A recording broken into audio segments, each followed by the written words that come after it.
So, A&B is the greatest archive anyone could ever ask for. You know, of all the books I've read, of all the other online tutorials I've seen, this was the missing key. Every video is like packed with this information that I would never be able to get anywhere else. So I would say this is the greatest resource for learning animation.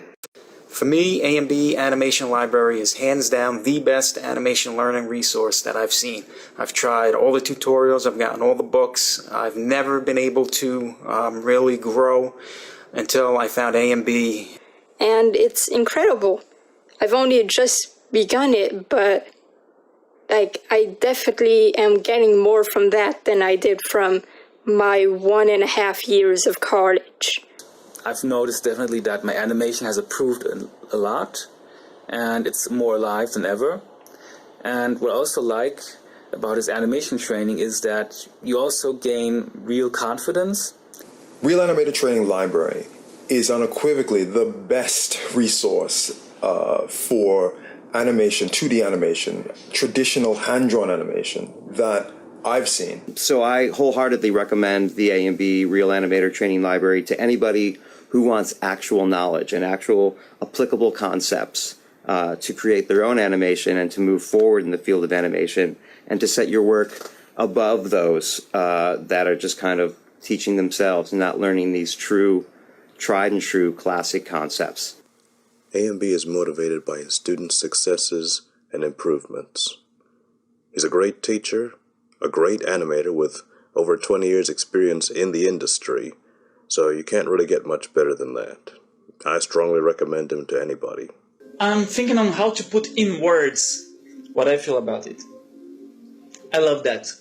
It approached me from my dream of becoming an animator. Every cent I paid in there was worth it. I like that the library is structured. I can go back and watch it anytime I want to, and he's just got so much knowledge.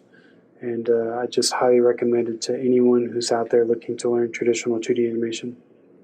So thank you, MB, so much. And thank you so much for all you done for me. So, are you gonna join the library?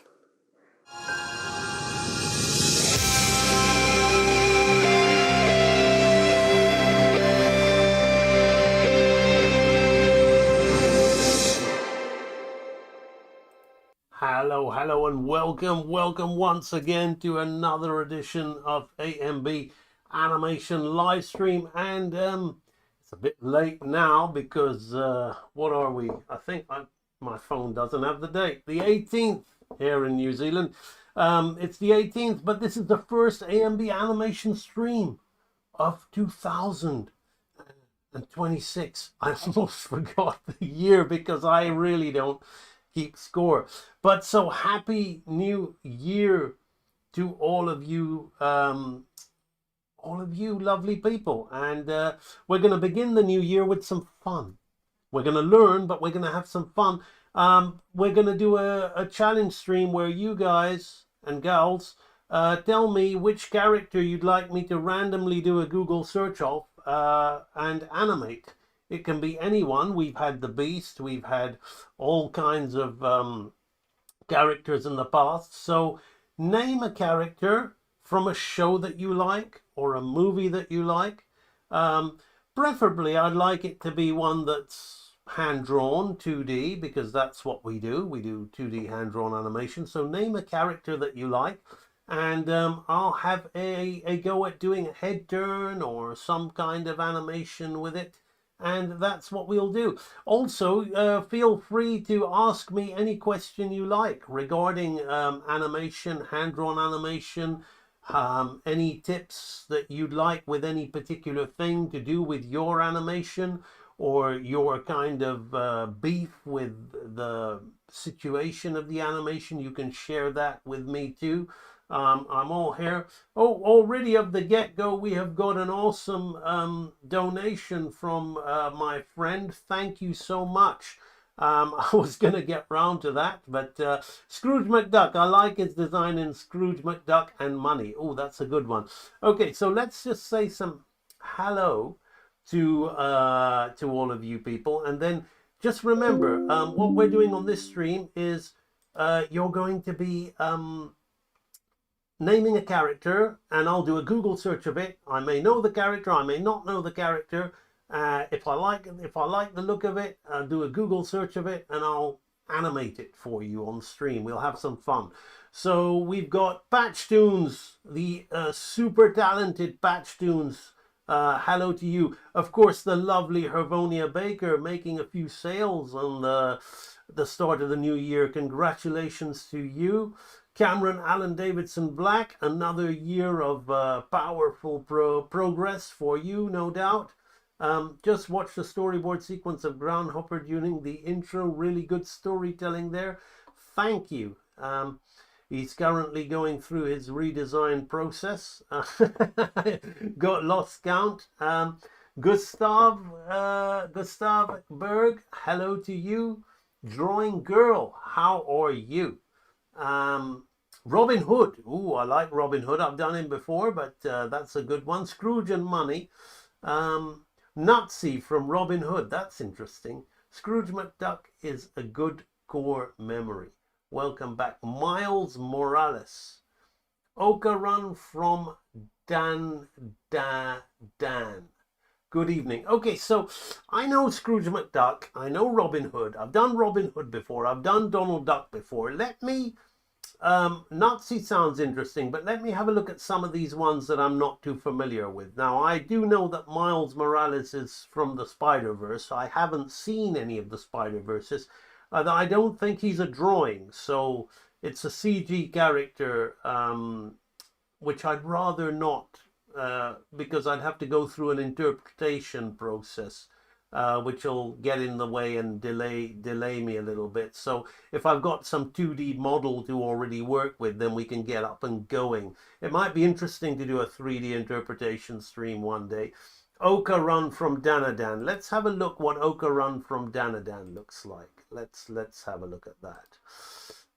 Let's do a Google search. Oka Run Danadan. No idea. I figured it was a Japanese cartoon. Interesting design there. Let's see what else we have. We have got Nick Wilde from The Fox from Zootopia in a Robin Hood style. Alpha Proto, that would be a more of a drawing stream, I think, because I'd have to really work out the design before I'd start animating him. Now that would be an interesting project to do on another stream, where we take one style and reinterpret it into another style and then animate that. But I want to begin the year with some animation. So let's see if we've got a Miles Morales drawing. Miles Morales. He looks, I mean, in a spider thing, you can draw him as a 2D. But he's not, he's more of a CG character, and I'm getting a lot of, I'll click on drawing, but the drawings are all interpretations of him by other artists. Peter Pan, why can I only think of Disney stuff? Probably because that's my strength.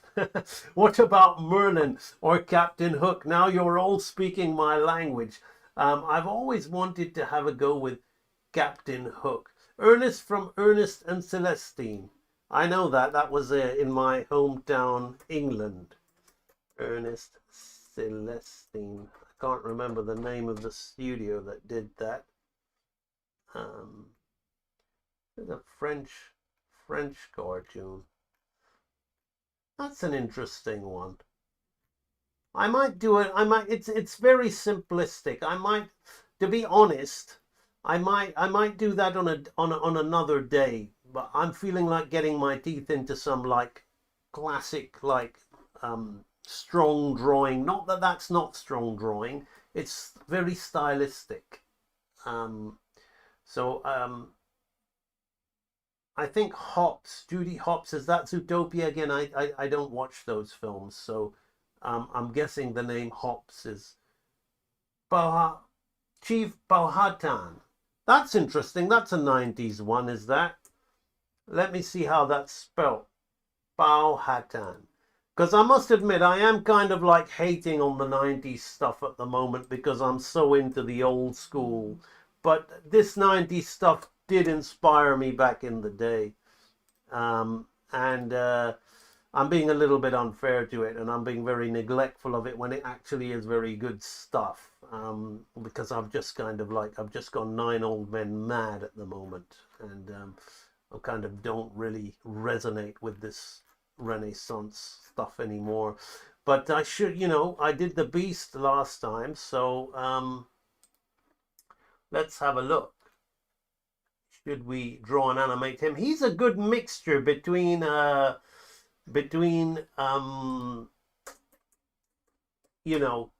because he's quite realistic in his style of drawing. I'm putting model sheet down so we can have a look at some of his drawing, because I've got very limited angles of him. Okay.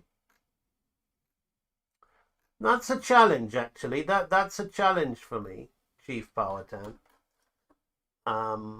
Because he's there's not many images of him online on this Google image search. But I want to do him because he's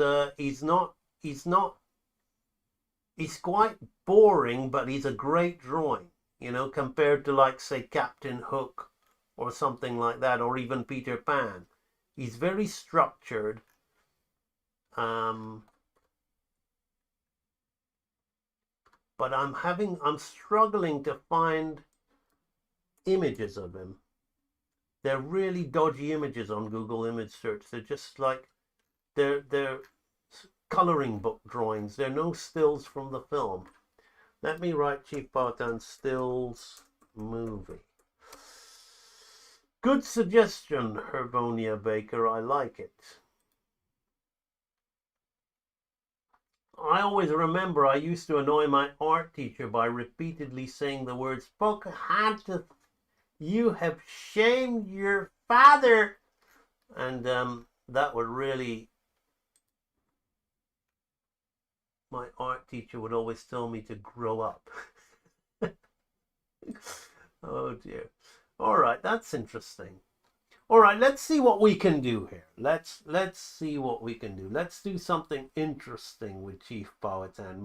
The creative juices in my Aurora from Sleeping Beauty. Oh my God, no. Mark Davis. I'm going to be doing some severe study of Mark Davis in the future.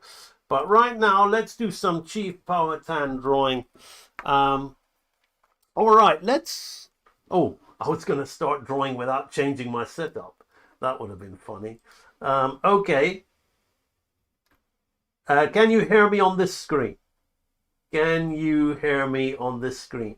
You guys have got some great suggestions. We're going to have so much fun with these streams this year because, like, you got Titan AE, you got Peter Pan, you got Powhatan, you got Ernest and Celesteville, you got all that kind of stuff. All right, before I do that, I've got an amazing donation here from Jared, but I'm going to say this right off the bat, just to get this out the way, because Gracie needs your help, quite frankly. Because I'm animating this. Here's the latest shot. All right. So let me show you how this is going. By the way, Gracie Goodbear. Let's go to the Gracie Goodbear folder. She's still in 2025. We need to change that now. So this is what we're doing of the Gracie thriller sequence at the moment, right? This is where we are with it at the moment, right? Boom, dum dum dum dum dum. Right. So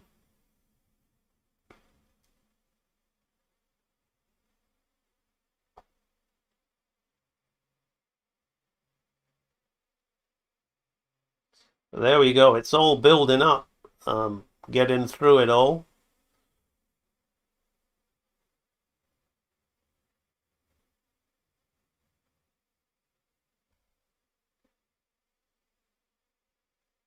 Okay, so there we go. That's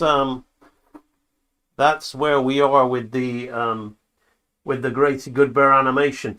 So the thing is Gracie's very popular, and I'm going through all this, and I'm going to start, like, I'm just going to regularly ask if you like seeing me producing top grade hand drawn animation, particularly in the AI climate, and you're getting fed up of looking at AI slop, and you want to see more high quality hand drawn animation on your feed, and you like my work, and you'd like to support me, and you'd like to help me continue what I'm doing, then please do click the link in the description and donate, because I'd be very grateful for any help that I'd get from you guys to continue outputting high quality hand drawn animation and seeing projects like this through. This is a mini project, but obviously we'll be doing bigger projects later on with crowdfunders or stuff. But all these mini projects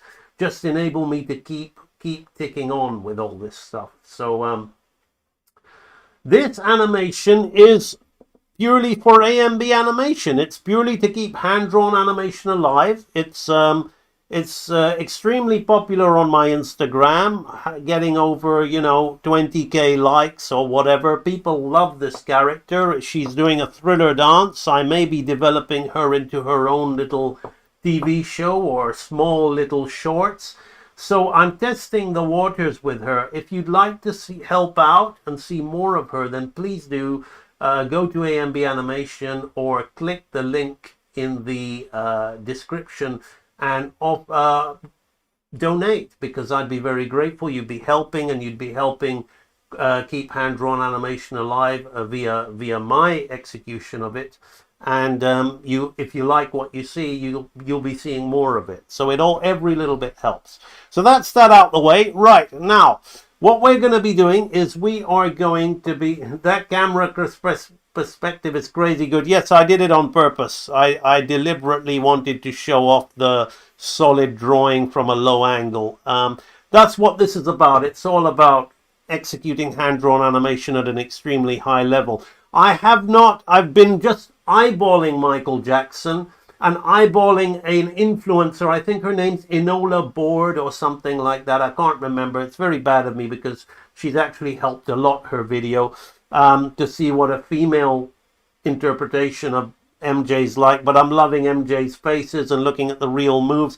I'm not even timing it to the dance, but I'm making this pure hand-drawn, something that AI could never really do, by directing it, not just a straight up dance like a rotoscope. So these are all like focusing on the crazy facial expressions that she's making, right? So if we go to hair, we can see we start out with her doing her zombie walk, and we're like really looking at the crazy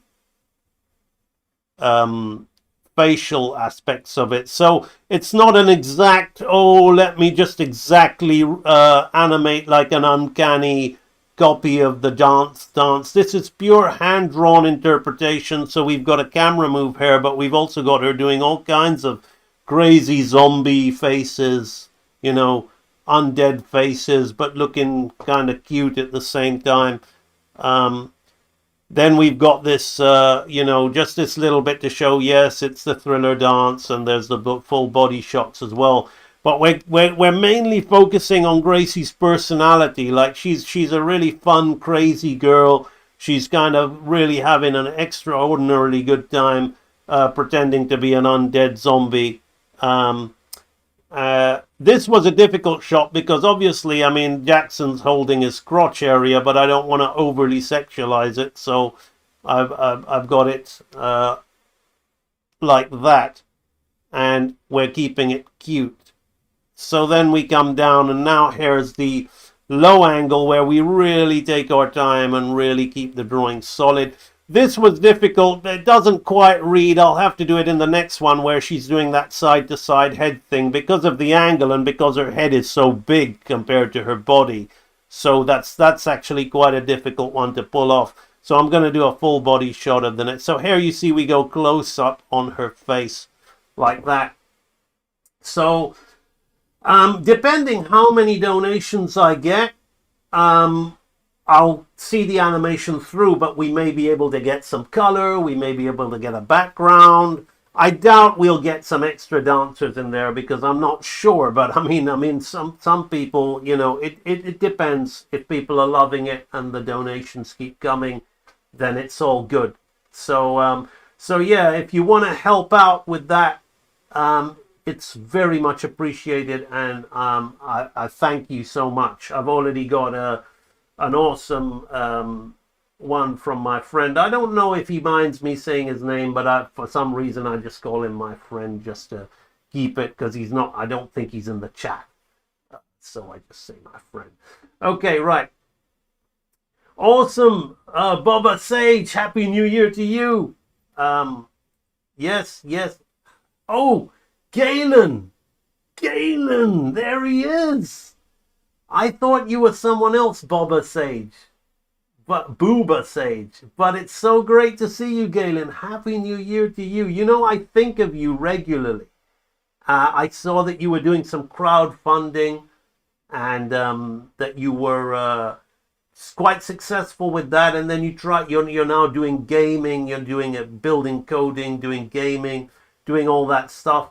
And you kind of disappeared a bit from the YouTube scene. I know that I'm not really involved with Twitch, so I know that you were bigger there and you focused on that. But it's so good to see you. It's so good to have you on my stream. Welcome and Happy New Year to you. Happy New Year to you, Theoidons. So nice to have such good wishes and to be talking. You know, how many minutes are we in the stream? I don't know. YouTube has changed the time duration. 22 minutes in, and I haven't done a drawing yet.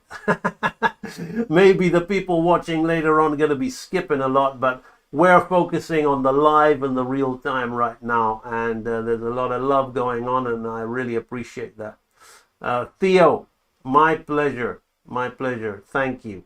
All right, now let's start doing this Chief Powhatan animation. All right. So let me see if I can come up with something here. That's unfortunately a really small image. That was a nice image of him. All right, let's begin with this one, right? I'm just taking random images and I'm going to show you, I'm just going to try and do I'm going to try and do a little bit of camera movement. We had that solid camera move on Gracie that you're all admiring. So I'm going to try and do a bit of camera movement with Chief Powhatan. So let me begin by figuring first out what I'm going to do with the animation, right? Then we'll start drawing him in, right, with these images that I've got. So here we've got I'm just going to say it just for my own, because I've never drawn this character before and I've always mimicked him, as I mentioned, to my art teacher's annoyance of, Pocahontas, you have shamed your father.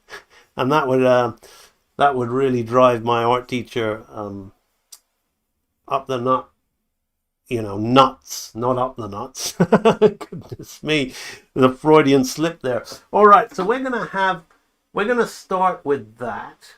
Then what are we gonna do with this character? Let's start with that. Then we'll have him kind of think to himself. All right. So he'll turn his head subtly. Let's make it a subtle piece of animation to keep a lot of people who are into the more realistic styles or the anime styles interested as well. So we're not doing an overly cartoony one. Focusing mostly on his face here. Now there was that one expression of his that I really wanted to do.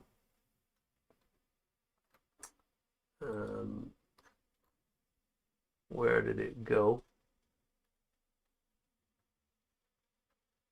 Goodness me.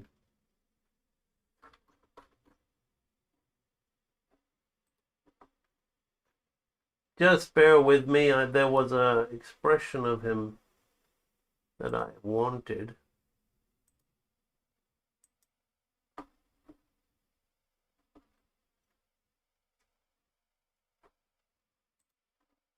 This one. Darn it. Okay, well that gives me another. Okay, let's begin with this. Let's change this up a bit. I'm finding expressions of this character. So it's all good. It's all good. Let's have his head. So it's gonna be, we're gonna keep it subtle, so I'm not gonna do that many. I'm just gonna do a few keys, and then we're gonna do some shifts. We're gonna kind of, so he's gonna be looking here. Oopsie, we don't want to see Gracie for the time being, so we're just going to do that. And he's going to look up. He's going to look there. Now we're going to change his expression. All right.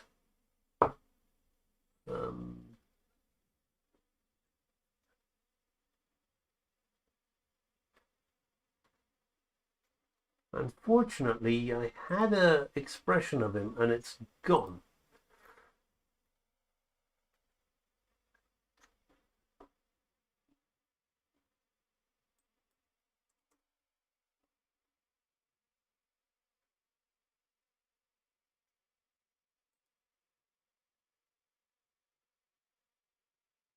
Ah, there it is. That's what I was looking for. No, it's a bloody GIF. This is extremely annoying. Okay, so all right, I'm gonna keep improvising until I find the one I want. All right, so let's then work into this. There's very poor Google image coverage of this character, even though there's so many images you know you can go from.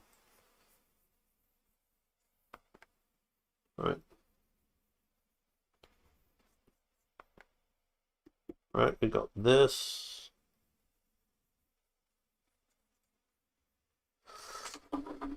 There's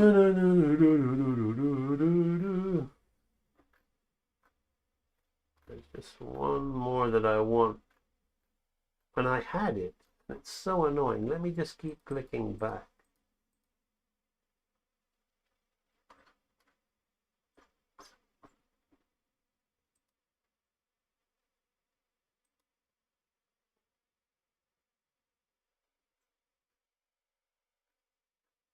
I just want one more image, and that one image is really like, that was the first image I clicked on, so I apologize to my audience. The first image I clicked on, and then I changed on another image, and now it's gone, and I can't get it in my history either. All right, we're just gonna have to draw. We're just gonna have to just settle for what we got in spite of it. Okay, I'll figure it out. I'll figure it out.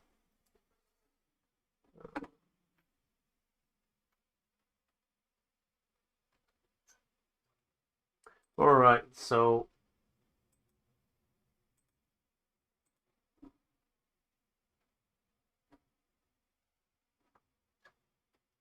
let me check if I've lost my audience or not. No, I haven't. You can make a YouTube clip frame by frame and use that. No, I want to do it just to show you like how we can just find images and draw. Okay, so I'm gonna I may as well familiarize myself with the model, right? This is what it is, right? So his eye line's up here and his mouth is here. So his structure is a little bit different, right, to the original like cartoon thing that I'm doing. So he's got one, he's a little bit more than one eye width apart, right?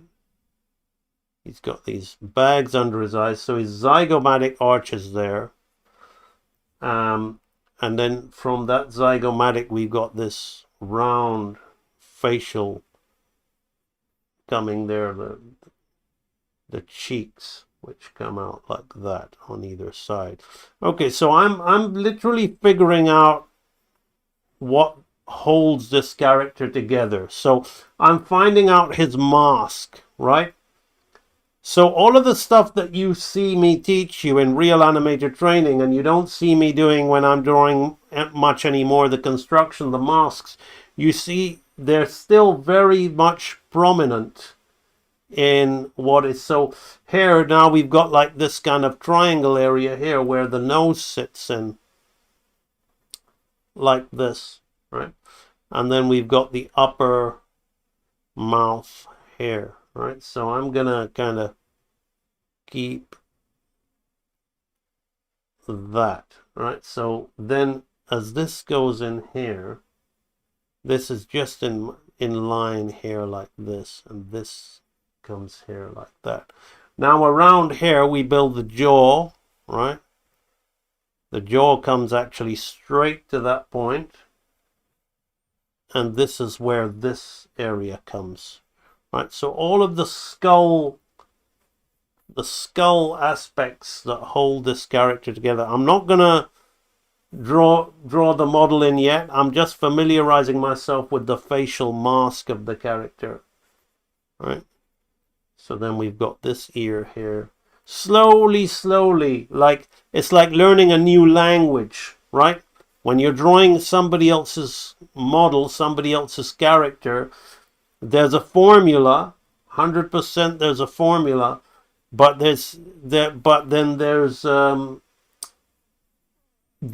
you understand the formula, the anatomy aspects that are constant in all animation drawing, all characters, but then ultimately there's a unique quality to this stuff as well, right? So he's got a here there. Now Pocahontas was an extremely challenging movie for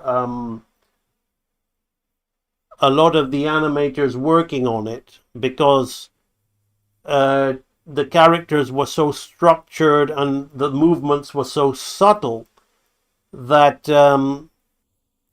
that they couldn't do the kind of cheats of head turn, like snappy head turns that you rely on with even something a little bit more, something like Aladdin, for example.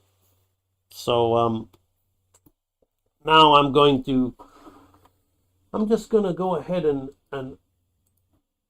create more. I'm going to create more pages on Google of this so I don't lose my way. Okay, so now I found this one, the side view one that I had, which is tiny. I like that expression. Maybe I'm going to have other, but then funnily enough, that expression has gone all of a sudden. Okay, we'll use this one. Okay, so at the moment I can't find the expressions which I was making these of, so I'm not going to waste any time. I'm going to go here and I'm going to do this to figure out the head turn, how they figured out this model's head turn, right? So it's a tough one to make because the drawing is drawing is smaller on the screen, but you know, that's why we're doing this. I want to be challenged, right? So here we've got I'm going to put the light box on just a little bit so I can keep a sense of dimension, but I'm not using it to maintain form volume. It's just an overall consistency, not. So now we've got the side view, which is like this, right? Interesting. So his chin juts out like that, and we come up there. So that's his mandible section. Now, you've all watched me talk about the skull many times. Now his zygo mask is here. See, I'm going to have to turn off the light box because it's interfering now. So that actually comes slanting to this point here, right? That's slanting to the angle of the mandible. Then we've got the mouth. So then that's the portion there. The nose is going to be there. So notice how I just fit in those triangle areas there. We're going to have the nose here like this. And the mouth comes down. Can't quite make out the lips, but we're going to get something. We're going to get something out of this. This is possibly the most challenging one I've done because my reference material is very, very small. The Google image searches are not helping me as much as I thought they would. This film is not a very popular one, and to be honest, it's one of the only 90s Renaissance films that I actually still enjoy. A lot of them I've realized I was under a youthful hypnotic spell, and I worshipped this company and everything it did when I was wanting to be an animator, and the 90s films had such an impact on me, but we change, we grow, and a lot of those films I no longer hold in such high regard, neither do I hold the draftsmanship and the animation as high as I once did. But that said, it's still of a high standard, it's still good stuff. But Pocahontas is one of those films that I actually still very much enjoy and think of as a solid movie. I really like it. It's not to everybody's taste. It's not. A lot of people don't like melodrama.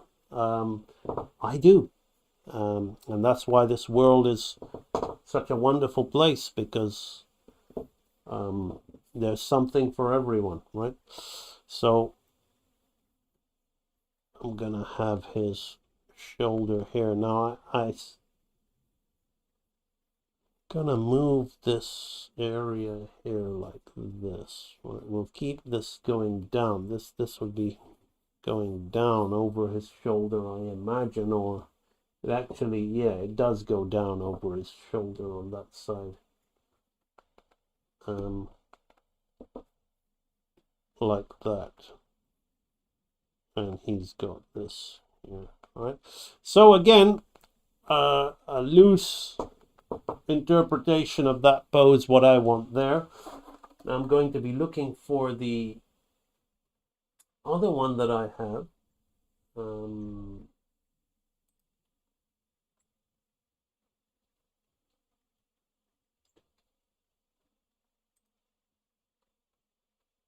So few images of this character, it's unreal. I love the guy who did his voice. He was in Last of the Mohicans.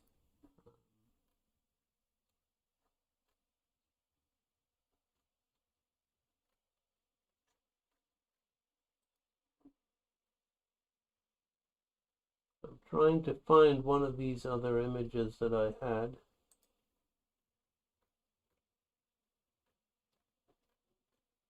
If I don't find it, then I'll just have to play with these two images and that stuff.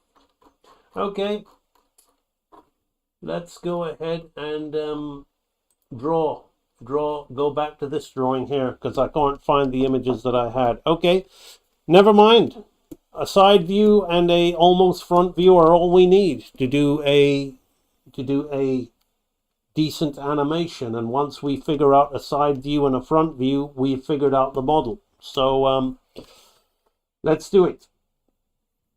Let's make my brush a little bit smaller. Let's get the black out and let's start drawing this character in.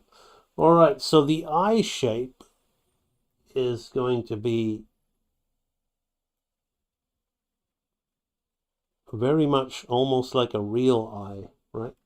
Very good expression, actually. Very, very naturalistic, sad expression. So he's got a huge eyelid coming over that. Okay, this is interesting.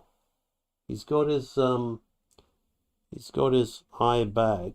So his eye is like this kind of classic Disney eye shape, right?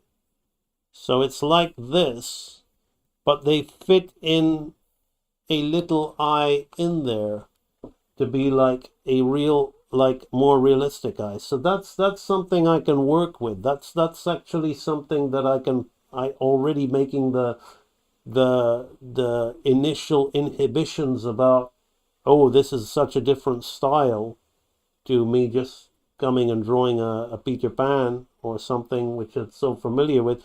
But I'm looking at the hidden code within the drawing of that maintains that Disney look, even though it's a more realistic style, far more realistic. It's still got that Aladdin eye in there. Okay, so now we've got the nose coming down, right? This is a very, very if not done correctly, this type of drawing can be very, very flat, which is why I always talk about anatomy. You must be good at anatomy, because if you don't understand the nasal bridge and the cartilage, and you just float these lines and arrow like on the face, you won't really feel the dimension of the facial features that you're trying to capture. Now, this is the usual, foremouth coming down to the, some people talk about this T-junction of the face like that. Now, one error I made is I made his mouth a little bit too much on the, too high, right? So we're gonna bring that down there. It actually looks like he's saying it. I've actually succeeded in making an animation of him saying, "Pocahontas, you have shamed your padre." Right, so excuse me, I'm just having too much fun with that, because I used to drive when I was 17 years old, this film came out, I think. 16, 17, I think. And I was always Disney mad, as I was saying. And me and my friend, his name was Justin, we would repeat throughout the entire of our art class that line, "Pocahontas, you have shamed your father." And it would drive my art teacher absolutely insane. It's like, grow up, how old are you? Probably why I did it. Okay, anyway, back onto this drawing here. Right, so this is pretty much as I said. We got the fold here, we've got the cheekbone coming out. So this is the zygomatic arch of the face, which we can see here. But then what they've got is they've got a bit of puffy fat around the, muscle zygomaticus rather, but it's kind of like chubby a little bit. They've got a little bit of that to give it that nice ethnic feel to it, which is really cool. Which is why, what really is really strong about the design of this movie. I really love this. You see, Brother Bear tried to do this, and I don't think it did it so well as Pocahontas. It tried to have the ethnic look of the characters, so they didn't look just like typically Caucasian with colored skin color. And it had this Inuit quality, and it was more about the eyes and the nose. But what I really feel Pocahontas with these cheek structures and things like that, not on a fun elderly character which can look a bit more cartoony, but on a subtle manly face like this, it's actually really difficult to do. This is really good design. Really good design. I'm checking it on there. Is it working in inverse? So particularly when you're going to be doing, like, a lot of the animators wouldn't have enjoyed animating on this. Personally, I would have, because I love drawing. I love strong draftsmanship. I do love performance, but like this scene that I did here with this character at a low angle, and it's really, solid and tight. I love that. So this kind of animation, you really need to get your poses solid, your key poses, your extreme poses, very, very solid, in order for the now you see I've made an error there. He doesn't have, this is a slightly up angle, so this goes in, all right, and the amount, his head is up here like this, and there's a little bit of a slant down here like this. So we want to think about that, right, to get the angle of the head, right? Got to think about things like that. But it doesn't have too much of a forehead, which I'm still giving him, right?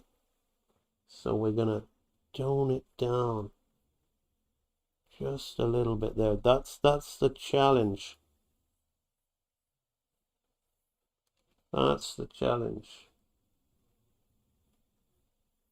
To be able to. Thank you, Hervonia Baker, for suggesting this. This is really putting me through the paces. A great way to begin 2026 with my live streams, with my audience really testing me, so I just don't come in here and just knock it out as if, oh yeah, I mean, yeah, I'm doing a great job, but I'm not going to pretend to you that it's really like I'm having to really just slow down here. It's not just the usual stuff, right? I'm gonna just do this because although he's got different costumes, these images are so limiting that this isn't even a proper full screen image. I could have paused the movie.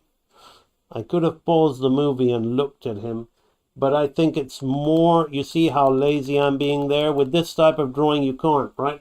So we got to really feel the contour, right? We got to really feel the contour of this, right? So I've got to feel that that's going around the back of him, right? Got to really feel that contour, right? Just like that. Have that there. I really am digging the eye design of this character.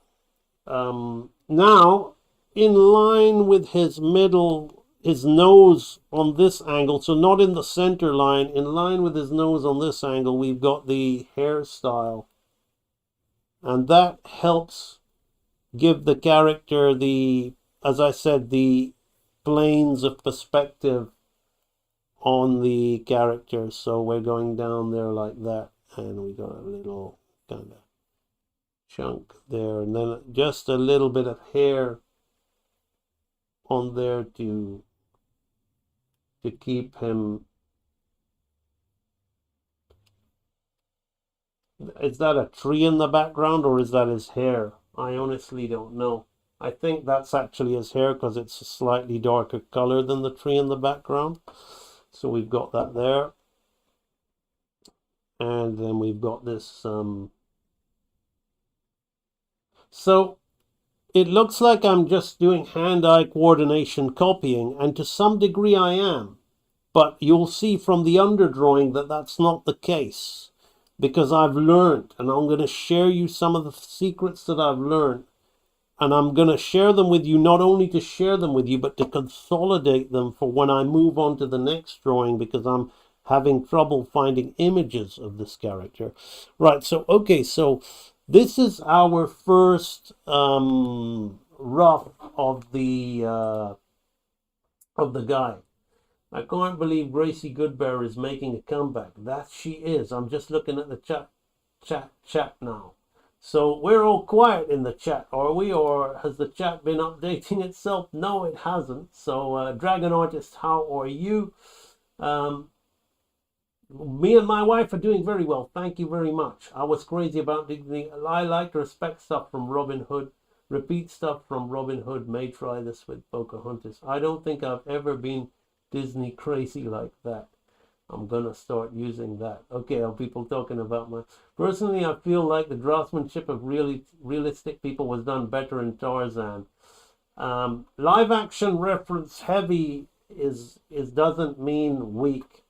Personally, Tarzan is nice, but it's not really realistic for me. It's very, very caricatured. It's more like Aladdin. It's completely different. So, but I take that everybody's got their tastes. Hello, everybody. Good evening from Zambia. How are you? Wonderful. Frilled Mayfly is here. Frilled Mayfly, this is a good stream for you because I'm drawing somebody else's character that's in a style that I've never really tried or attempt to mimic. Good evening and good to see you. Another beautiful day. I followed your advice from before about counting frames and also measuring time. It solved a lot of things. Wonderful. I'm all over the place, been rebuilding under a different flag. You'd be proud of it. Even finally started making progress under my live stream library tutorials. Awesome, Galen. He's using the old school term. Just keeping you all involved. I don't want you talking away without me having a look at what's going on in here.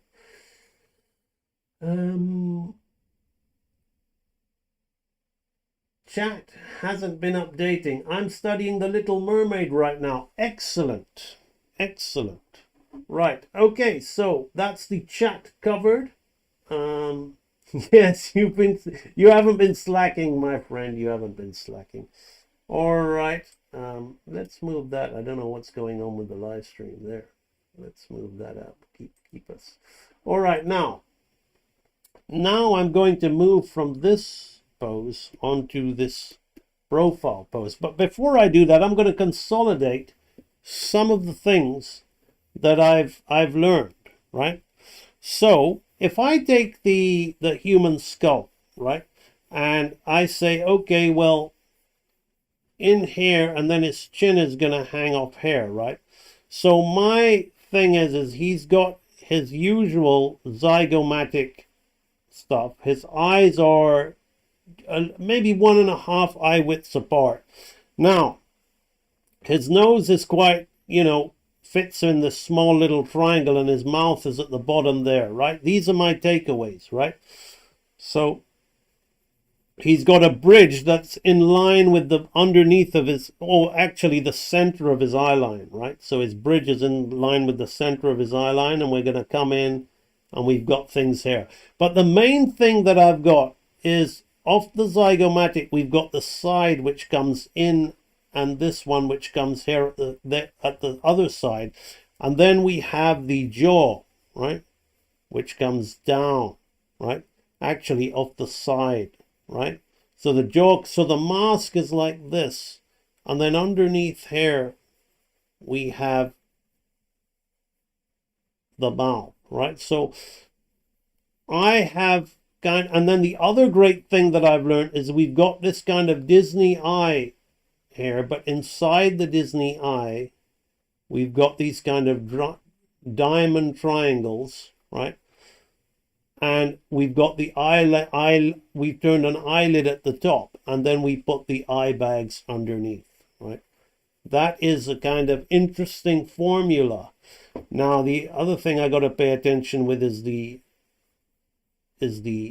upper portion. So this is my quick play offhand. It's still off model, but it's my quick kind of play. And on this side, we've got hair along with the planes of the face. Okay, I'm beginning to feel like I understand his face, right? So as an animator coming onto a project or familiarizing myself with a character, these are the things that I'm wanting to do. All right, so now I'm going to look at the profile of the character, right? And I'm going to, there was an image that I had of him breathing in, right? This one here, right? So I'm going to attempt to turn his head. Now he's got a huge headband on in this one, so I can't really check the shape of his skull there, but I'm going to keep going, right? So I'm going to use my knowledge of these eyes. Can't quite make out, okay, right? So I'm gonna kind of put my own interpretation of that because it's just too small for me to see. So this is gonna be like this, where the cheek comes off there anyway, and we're gonna have the eyebrow something like that. There. Let's make his upper lid bigger. Got a bigger upper lid.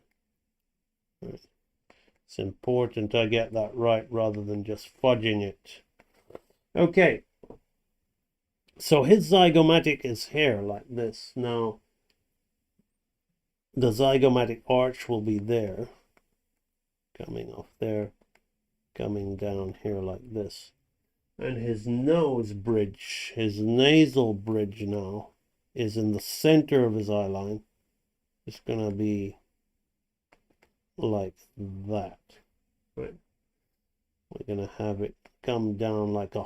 I guess they've done it deliberately. No, it's not like a hawk because it comes like this. Interesting. So I need to double check that. Maybe not. Maybe it does come in because the model there has it coming in. That. And the mouth. Now his mouth is a little higher in this version. So we're going to bring that down. So even though the drawing is really small and I can't actually see these facial features, I'm actually feeling quite good about my interpretation of them. So we're gonna, that's gonna be dead straight there. So you see how I'm maintaining form and volume through managing shapes and areas of shape, right? I'm not looking at the light box underneath and trying to see how big it is. I'm more trying to manage the shapes. He's got his ear here, which is, I'm going to make a diamond. I'm going to have to look at another small profile view to consolidate all this, right? So the back of his hair is like this, right? Now, again, he's wearing a headband here with all his feathers and stuff not working for me, so I'm gonna have to look for another image of that, right? So let's have a look at what they've got here. A little bit of the underside. I'm not quite sure why his Adam's apple would be like that, but I'm going to give him a little bit more of a neck as what my rough was, right? Interesting. I'm tempted to do that, but they haven't done that, right? He hasn't done that, but that's all right. This thing is turning this way.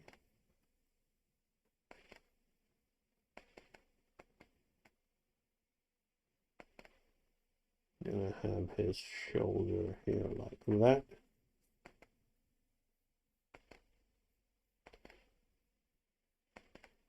Now, again, for this, I'm gonna have to consolidate this drawing more so than I did with the last one, because it's a lot harder for me to figure out the model, right? So his hair is like this, right? It's looking pretty much like it could be him. Now I've got to figure out what's going on with these feathers on his head, because I don't have a clue. So I'm just gonna delete that. I'm gonna go look for the other side view that I had of him. He's got no feathers on his head on this one, so that's gonna be a real challenge, right? But never mind. So he's got these this eye creases on the side here like that, right? And he has got a very little forehead like that. So that's something. So it comes out just like the skull shape. The occipital bone is there. Then we've got a little bit of a square. So I'm going to be drawing in square. Then we're going to come and up here and then round it off. And then we're going to come a little bit more like that. That's it. So that's what we want.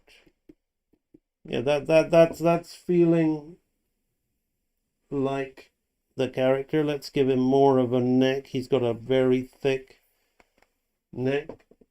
The ear is more rounded there, so it's a bit at the top, and it comes in like this. This is fun because I'm never going to be on like even 90% on model with this, because it's just so small. But it's making me explore what I know. Explore my knowledge and consolidate my knowledge and make me commit to something, right? So this goes straight, this goes down like this, and it comes to the back like that. Interesting. So at this portion of this skull, which is down here like this comes up and around here like that. And then this is in line with the back of the eye or the middle of the eye. Middle of the eye. Like that. Okay. And we have a bit of the hair. Now I don't have a clue about the feathers on the head. So what I'm going to do to keep this simple is to lose them, right? They're nice, but I'm going to lose them because I have no real idea about them. Okay, so let me now just check this from this side. It's looking all right, but what I'm going to do is I'm going to fix the eye is too much.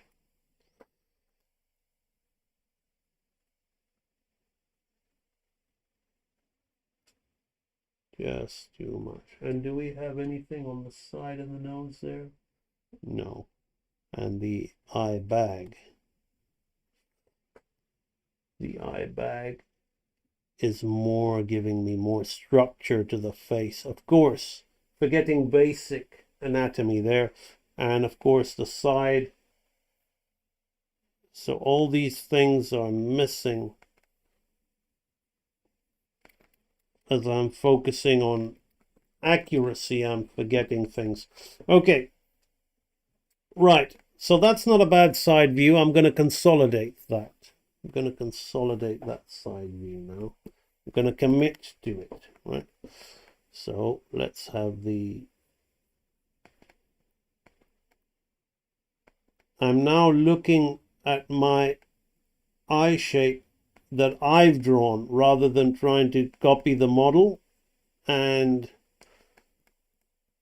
I'm trying to maintain the sense of personality, which is, you know, for a beginner, I suggest don't even think about performance when you're trying to get model right and animate and get familiar with a character. And to be very honest with you, even for a super advanced such as myself, that's very much at the back, in the background, because I'm really just trying to learn this model, right, from these very limited resources that I have, right?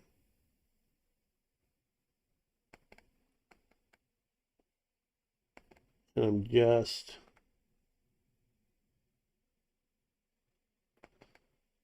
going back and forth and making my choices consistent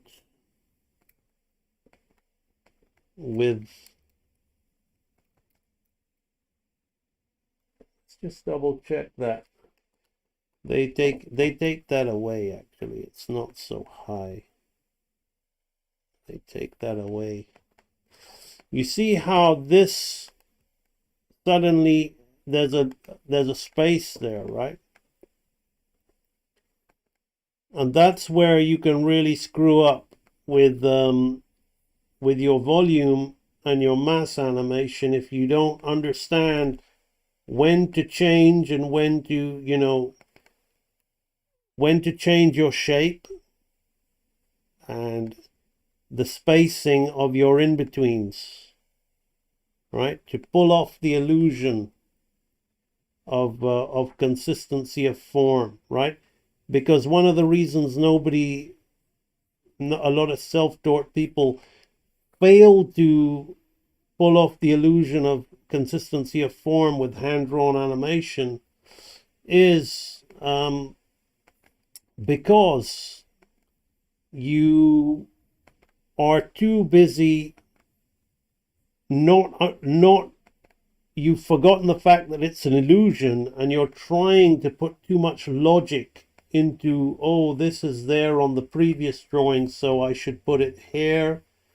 And you start floating things around the face because you're not, or the floating lines, because and forgetting that you're creating an illusion of a form of something, and that you're also creating the illusion of an angle in 3D space, right? So things aren't going to appear the same size when they're foreshortened or they change in angle. So you have to change the size of those things. Okay, so we have got a pretty decent side view. A lot better than I was expecting, to be honest with you. So not bad at all. Now I'm gonna have to start looking for these other images that I had of him. So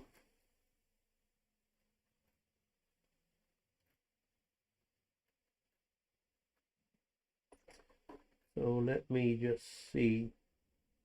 This was the one.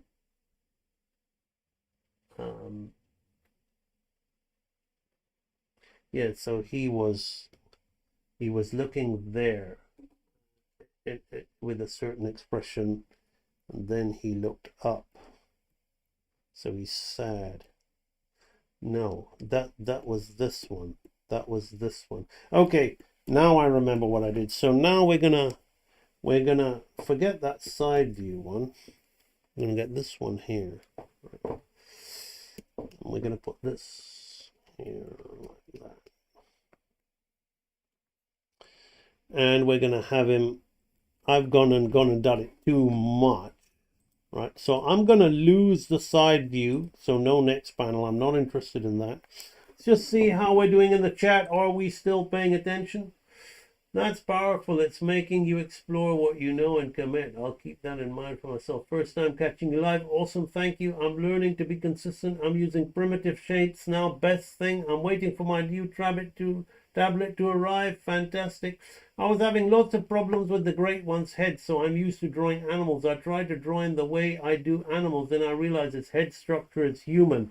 100%. I haven't drawn the great one for a while, but I'll quickly try and explain him for you. So basically he has, his head structure is human, but he's almost 2 eye widths apart. He's got these little eyes, right? And then his nose is like a human nose, right? Which comes down here, right? But then his mouth is more like an animal mouth, right? So we've then got to add in this side bit around there, right? And then he's got his chin, which comes off here.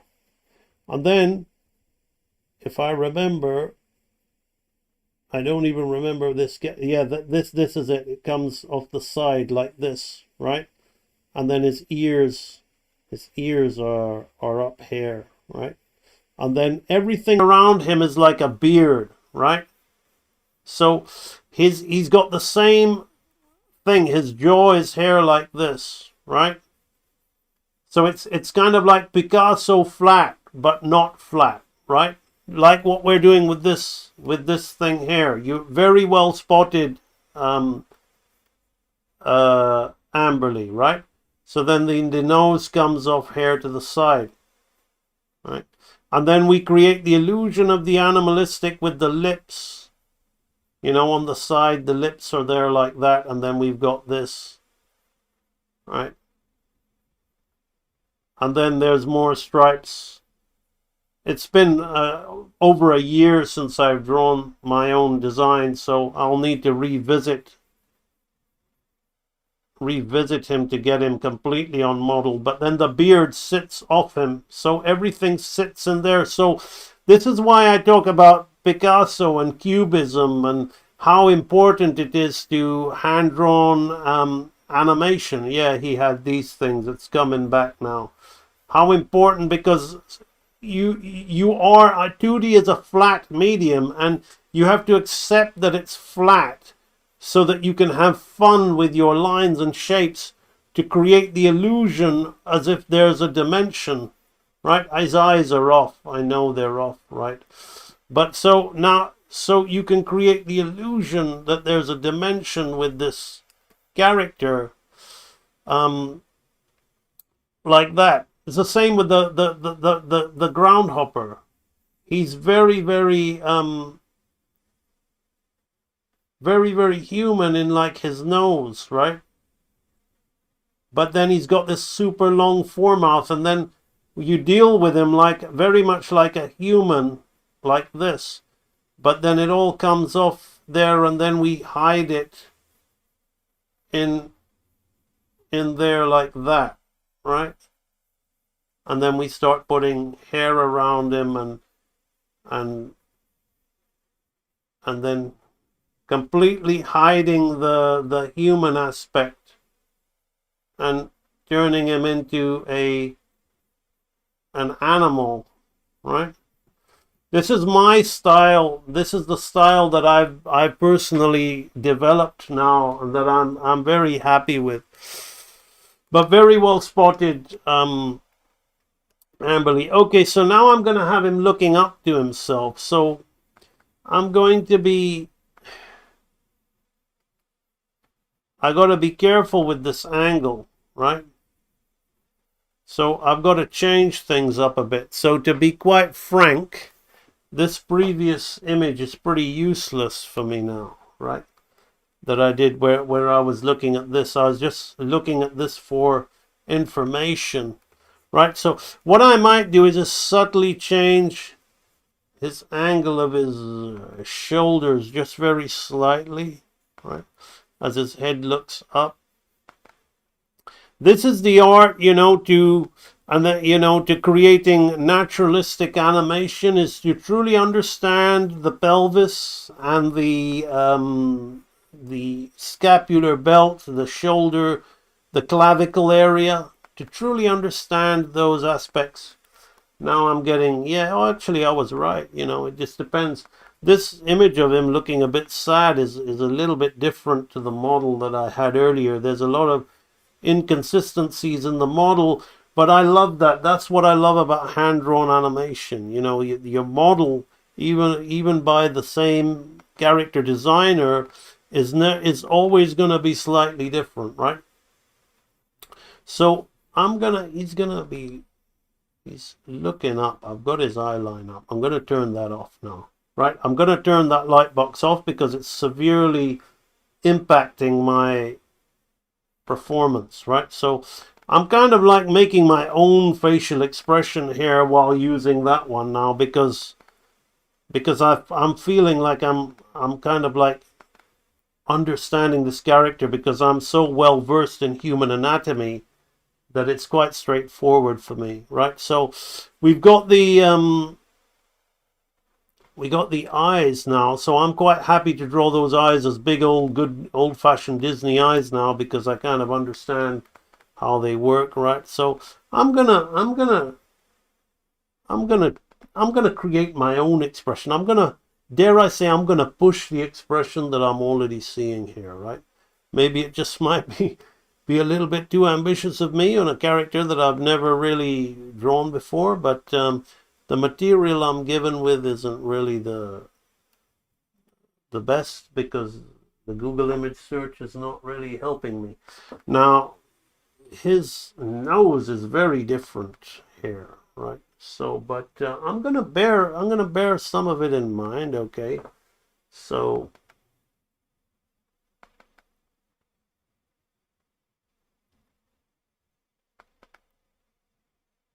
let's have a slight head turn there. Let's be a little bit ambitious. Let's keep a little bit of that other nose in there like that. I'm gonna say it just because I want to feel the character. You gotta say things that help you feel the character, so brace yourselves if you haven't heard it for a while. Pocahontas, you have shamed your father. That's exactly what he's feeling at the moment. Actually, that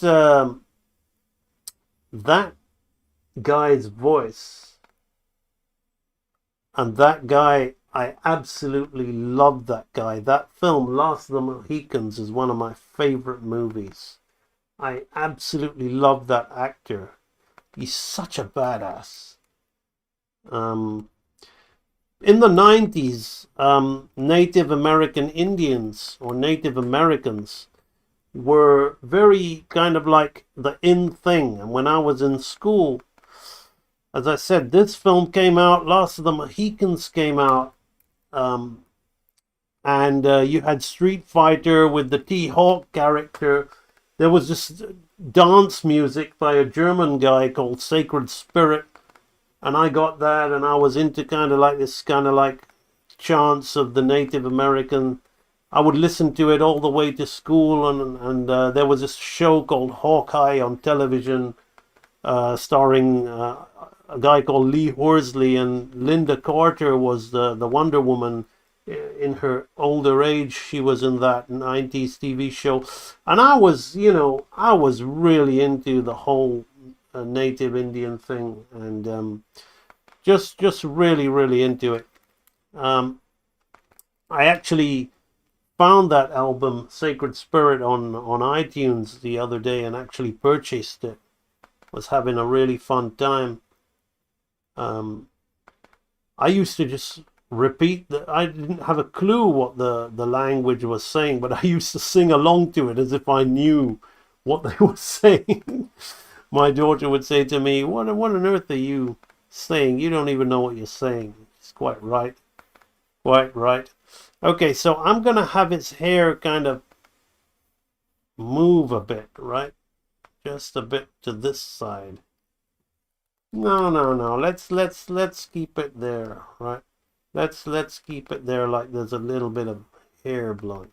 Right, so this is my own kind of semi-expression of the character. Not bad. So he's going to look up, and then he's going to turn his head there like that. And then I did want to kind of... Okay, then we started at a different expression there like that. Okay, so let's keep this solid. Let me do the check. Let me do that. Yeah, that's fine. Let's consolidate this. With this kind of drawing, you need to be a little bit tighter than usual. Mind you, I'm always tighter than usual when I draw and animate. Gonna try and put a little bit of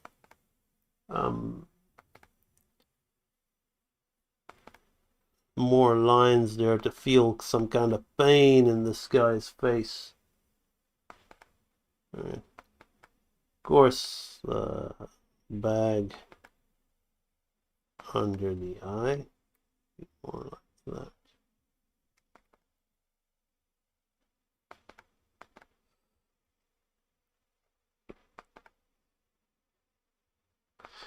What an amazing world we live in. The last thing I would have imagined myself ever doing was drawing and animating Chief Powhatan on a live stream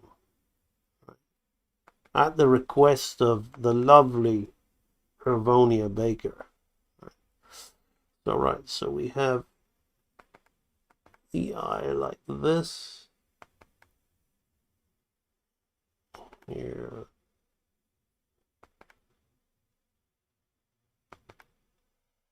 This guy knows nothing but pain and sadness. And actually, I guess that's pretty much what it was for him. It's a very, very, very, very deep subject matter, this film, actually.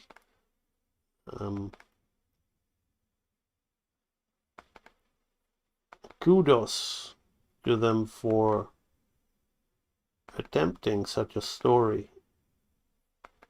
Now we live in a world where it's just insincere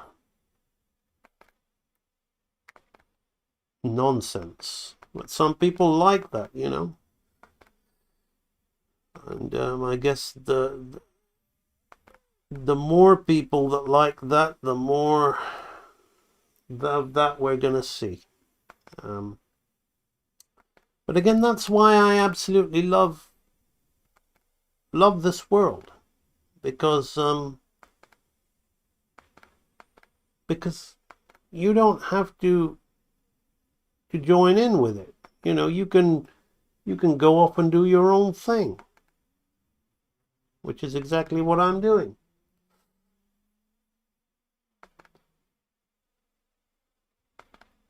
Very, very nice.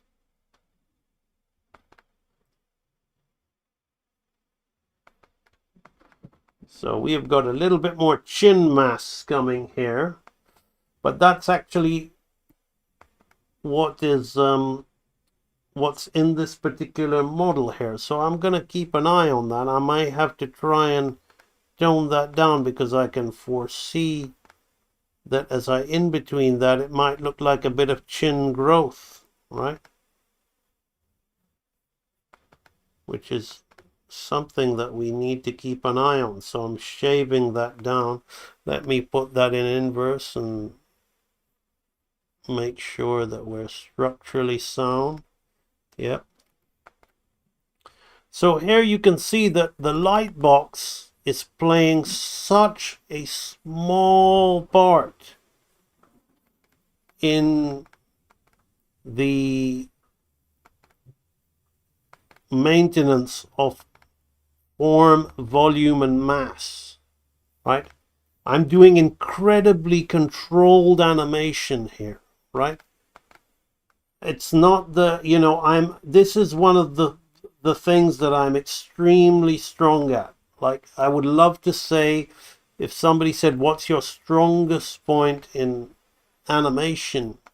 I would love to say in a heartbeat that it's the performance, because that's what we all aim for.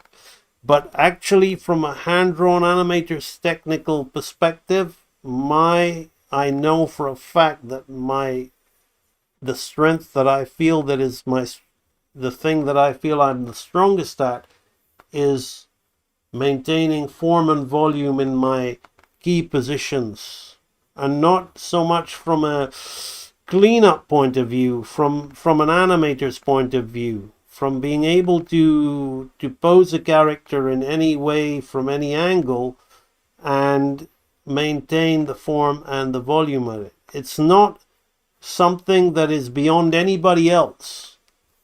Any one of you in the audience are more than capable of doing that. It's just the way that you do it, the way you do it regularly, and the process that you use, right? So here we can see that there's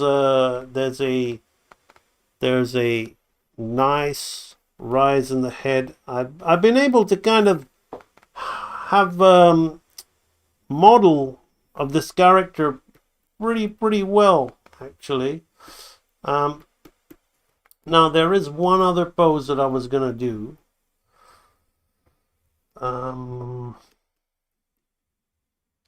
Let's see if I can find it. Let's see what's going on in the chat. How did you study anatomy? Well, I have a library available. I may as well take this opportunity to share with you how I studied anatomy by showing you how I teach anatomy, right? So let me just go to the Real Animator Training dashboard, into the anatomy course, Real Animator Training Archives. And we have Anatomy for the Animator, the complete human skeleton. So the way I teach it, like in each one of these videos, you have like a video on the shoulder, right? So these videos look like the usual, oh, this is a realistic, you're copying shoulder blades. I learned the bones first, the bones more so than the muscles, because the bones are what everything sits on. And when you're drawing in construction, like I'm drawing these shapes as you've been watching, everything is sitting on these shapes, but it's the bones that are moving, and the muscles are sitting on top of the bones and the joints and all of that. So as an animator, we really need to know the bones, right? And I'm extremely in depth about it. So in this video, we talk about shape more so than learning to just draw like a fine artist. So you're going to learn, hang on, let me just put this down. You're going to learn how to do simple shapes and how they move. And then you're going to learn the detailed versions of them. So you learn the clavicle, the humerus, the shoulder bone group, you know, the scapular belt. You move on from that to the thoracic cage. So we break the rib cage down into true ribs, false slit ribs, cervical, you know, that's the spinal column. So you learn about the thoracic cage, how many vertebrae you have, 12 vertebrae, how many vertebrae are true ribs. Then you learn about the spine. What is the clavicular spine, the thoracic spine, the lumbar spine, and you learn about how the spine moves, okay? And you learn about the pelvis, what the sacrum is, right? I like to call it the USB port of our nervous system, right? So then you have the pelvis. We learn about the pelvis. So we do micro study and macro study. Micro is managing it as simple shapes and learning about it as simple shapes. And macro is drawing it in greater detail so you understand what it looks like. The femur bone, okay, the patella bone, right? So the leg, right? The tibia and the fibula bone. So you learn about how the knee bone works, how the patella works. We animate that. Elbows, you learn about elbow joints, radius, ulna, how they turn. Bones of the wrist, you learn all about the bones of the wrist, then all the various names, scaphoid, lunate, hamate, capitate, all of those various names of the bones, tricutrium. Here you learn about the fingers, the thumbs, the joints. You move on from that, you learn about the foot, all right? The talus, the cuneiform, the metatarsals, the tarsals, the cuboid, all of these bones of the foot you learn, and you learn of the articulation of it. You don't just learn to draw it, you learn how you actually animate it as a bones, right? You learn that. And then we move on to the cranium, the facial bone. So you do a 360 rotation of the skull. You end up piecing together with all these tiny little bones. You end up piecing together and creating a 360 rotation of all these little like zygomatic. So how I can draw this guy's skull really easily is because I really know the skull. We animate the skull, and we don't just animate it like this. We literally, piece by piece, we draw sections of it on, right? So here you can see us learning about the frontal bone, right? We're learning how the frontal bone. So this is how powerful the Real Animator Training Anatomy Archive is. It's a lot of work, and people don't really want to put in that work because they just want to hurry up and draw their cartoon characters. But that's burying ignorance under the rug. If you want to be able to, like, I'm not saying this to boast. I'm come on a live stream. I'm drawing extremely difficult. This kind of character really made top Disney animators struggle, right? And here you see me just busting it out on a live stream, right? It's not that, oh, I'm so great, look at that. It's more that I put in the work, guys. That's what it is, right? And I'm sharing with you my secrets of what I did in this, right? So somebody asked me, so then you're going to learn all about the jawbone, right? So now you got to understand about the mandible, the jaw, how many teeth you have, okay? You got four incisors, 2 canines, 2 premolars, 3 molars, right? And then you are going to animate that turning around. So you do a complete turnaround of this thing, right? With all this kind of piecing together. This result is kind of disjointed. It doesn't look 100% like a skull, but the reason being is because we're piecing it together. We're familiarizing ourselves with the different sections of a skull. Then we can go away and knock ourselves out and draw realistic skulls, right? But what do you want to really do? Do you want to really get an understanding of it in full 3-dimensional depth in 2D space, in simple 2D shapes, so you can translate that knowledge into animation, into a character? Or do you just want to be able to do good fine artsy drawings of a skull and say, I've done the work of anatomy? That's the problem with how people study anatomy. And then once you learn the bones, I haven't built a muscle archive, because once you learn the bones, it's all construction, shapes of characters on top. But we do talk about muscles in briefly on top in our advanced archive. So if I go over to the advanced archive of the training library, you can see that we have this character turnaround, where what we learn is the complete character turnaround, right? So here, you're going to learn how to turn around a character. You're going to learn how to turn around this character exactly to this model. And it's an extremely complex character, not too far removed from what you see in the Pocahontas example that I'm doing right now. This is my own design.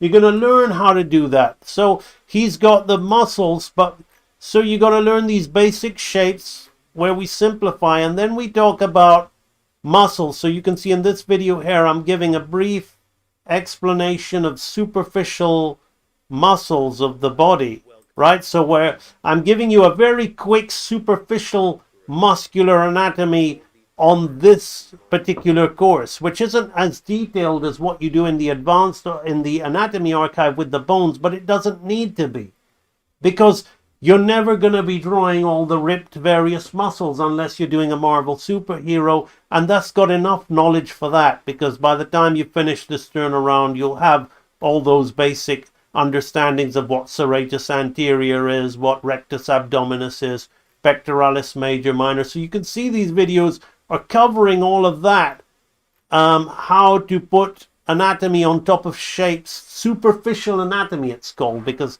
superficial is what you see on top.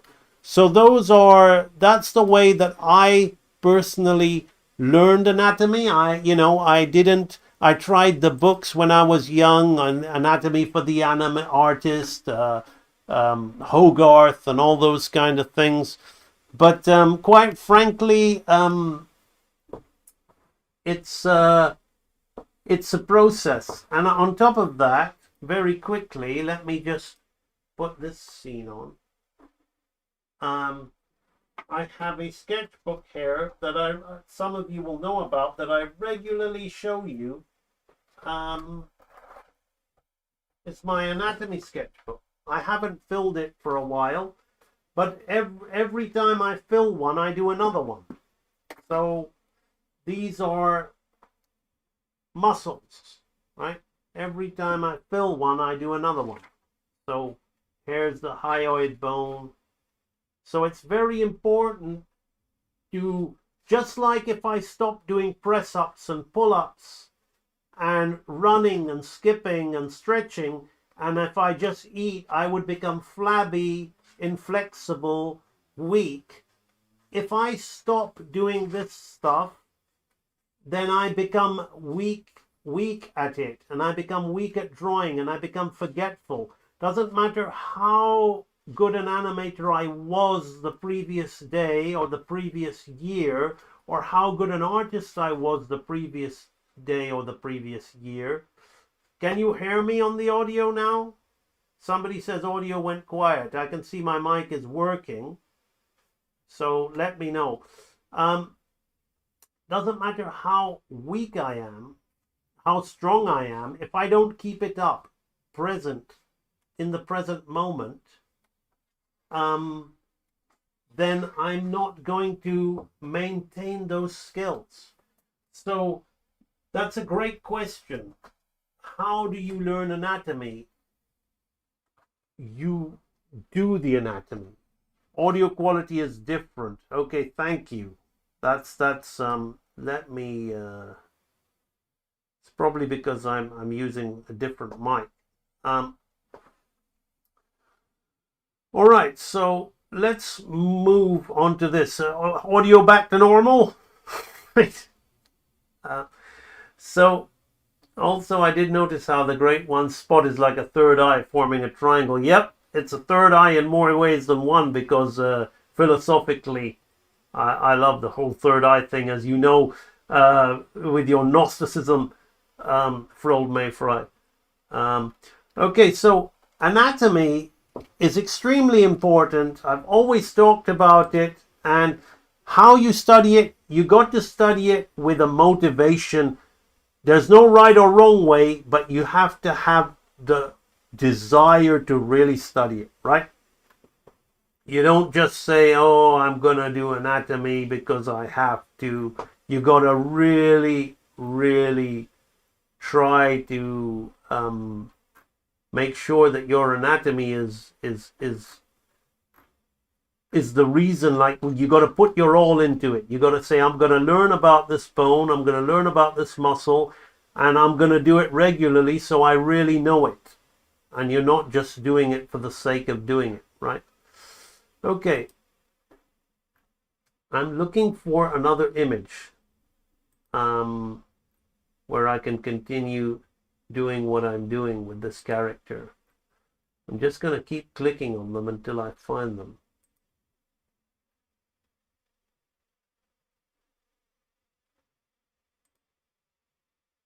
Okay, I found the image. I found this image that I wanted, right? So I may have to get rid of this first one, right? And I found the last image that I wanted, right? I'm going to try something a little bit. How are we doing for time? I'm going to be extremely ambitious, right? I'm going to be very, very, very solid drawing and keep volume and form. And I'm going to try something here. So first I'm going to do it by, let's have that. First I'm going to do it the size, right? So he's going to slightly change his head angle here. So his ear is going to come. Here I'm using the light box because there's a slight change of things. All right. I really want to see this, the pain in his eyes, right?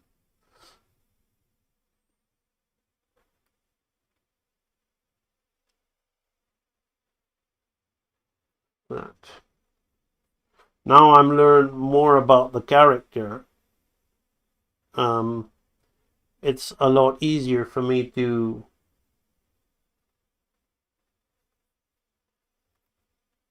go about drawing him, right? So I'm taking this image and I'm going to have to make it work with my previous profile image. Right.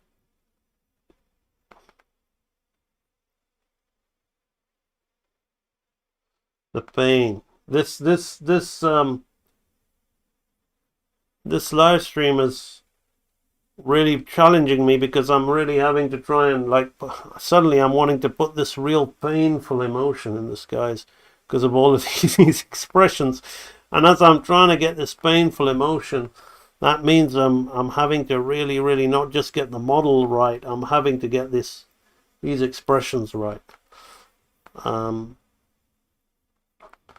So one of the things that's going to help me kind of it's going to appear like I'm doing something difficult, which if you're good at form and volume, it really isn't as difficult, right? But by making it have a camera move,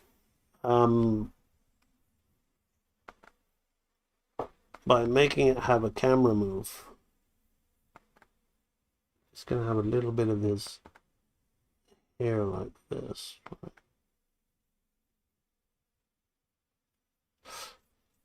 I'm going to give myself a chance to, I don't care so much about his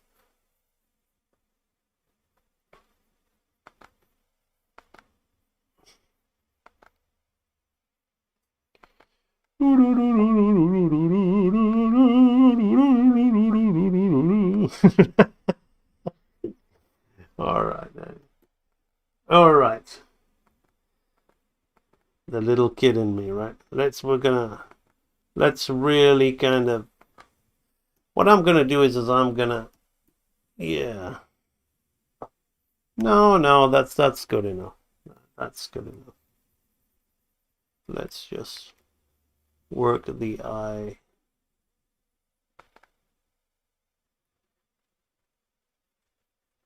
That.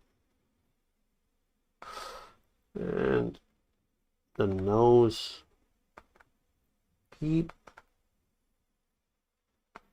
the quality of my previous nose, but also bear in mind. See the subtleties of this now, right? Have this coming in. So I've been doing since 2017, right? For almost 10 years I've been online, and I've been saying to you guys constantly anatomy is so important, and hopefully it's difficult to really get the message across. And a lot of people I talk to are the people who are very fleeting, who are catching my videos, and I'm grateful for everybody who watches my video, by the way.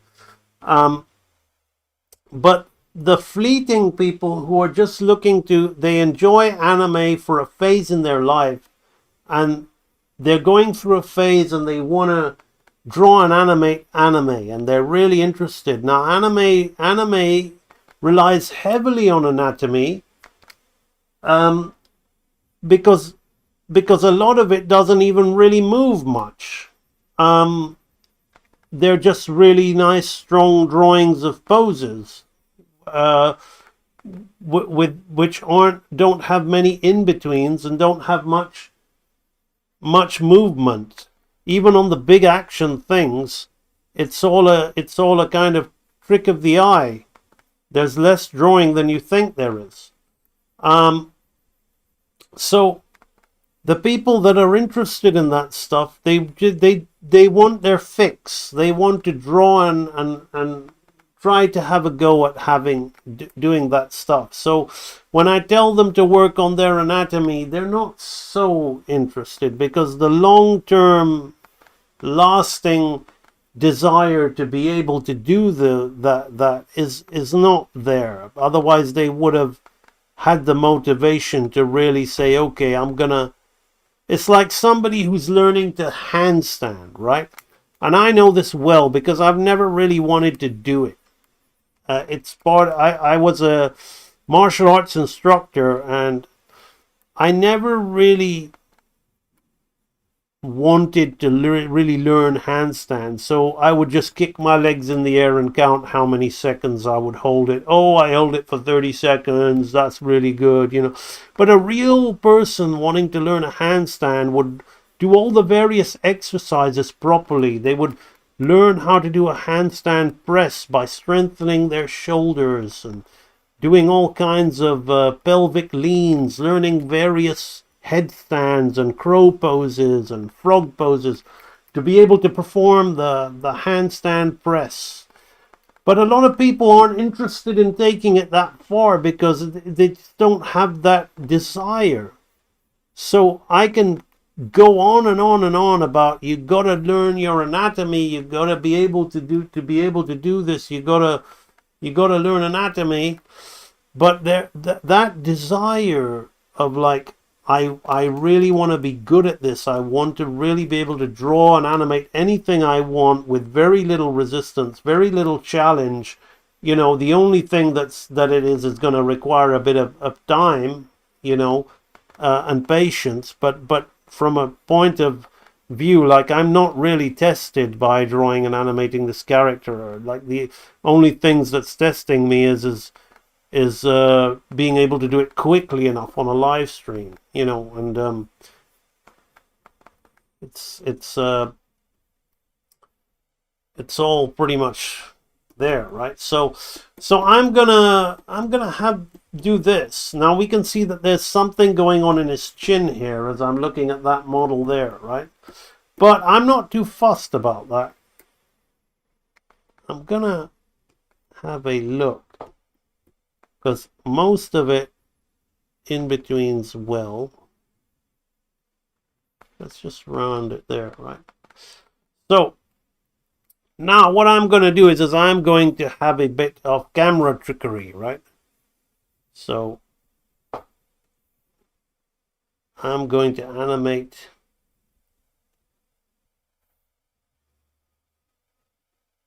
let's have, what would the camera zoom into?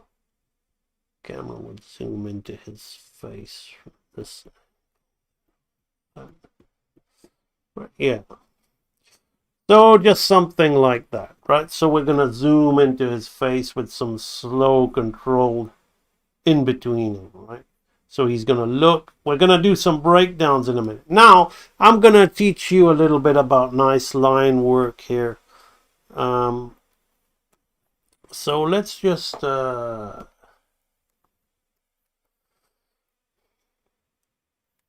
what you want to do is you can rotate, right? So let's start with an easy one. So my arm is moving down, right? And I'm just going with the line and I'm keeping it smooth, right? Just by, now my arm is going up and around, right? So I'm using my wrist here, right? Using my wrist, but I don't like that, so I'm going to go the other way.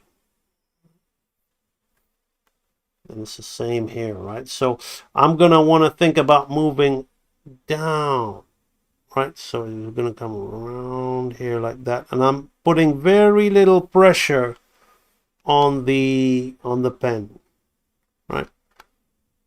Around here like that. Let's come straight.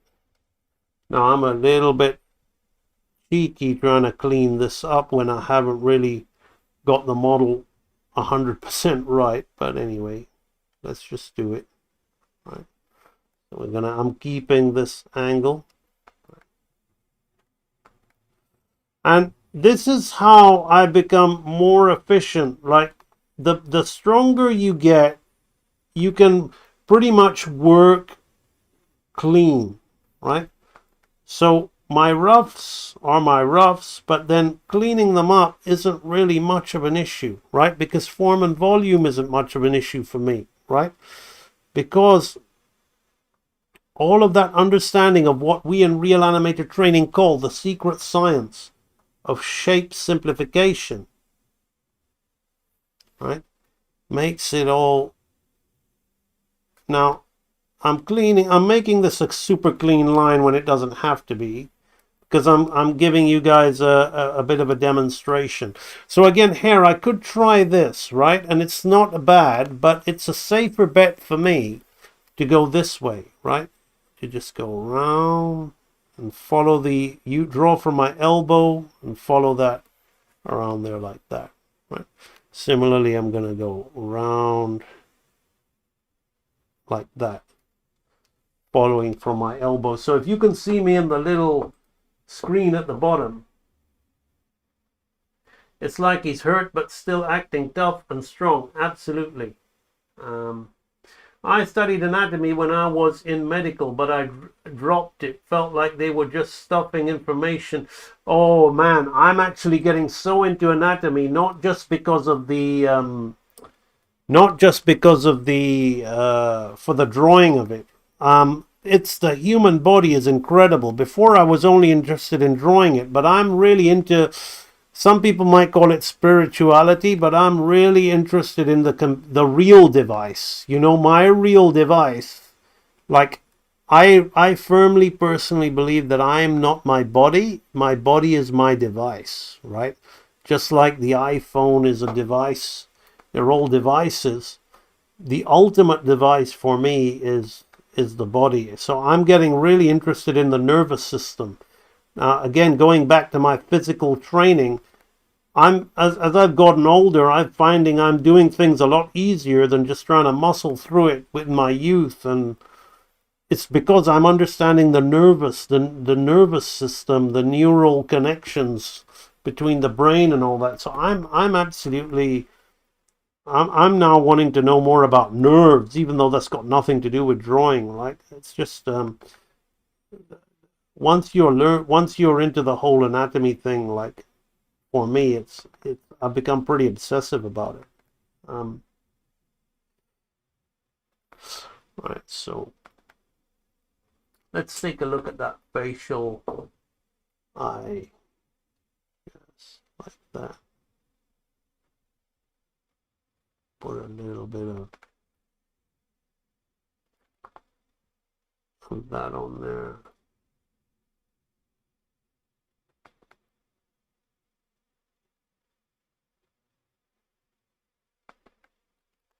A little bit more.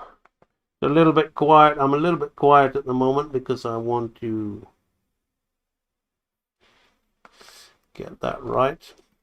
Yeah, it's such a different kind of drawing to be seeing on my Lightbox. I'm into the more cartoon stylized human. This is a cartoon stylized human, but I think you all know what I mean. Right. Clavicle is there like that.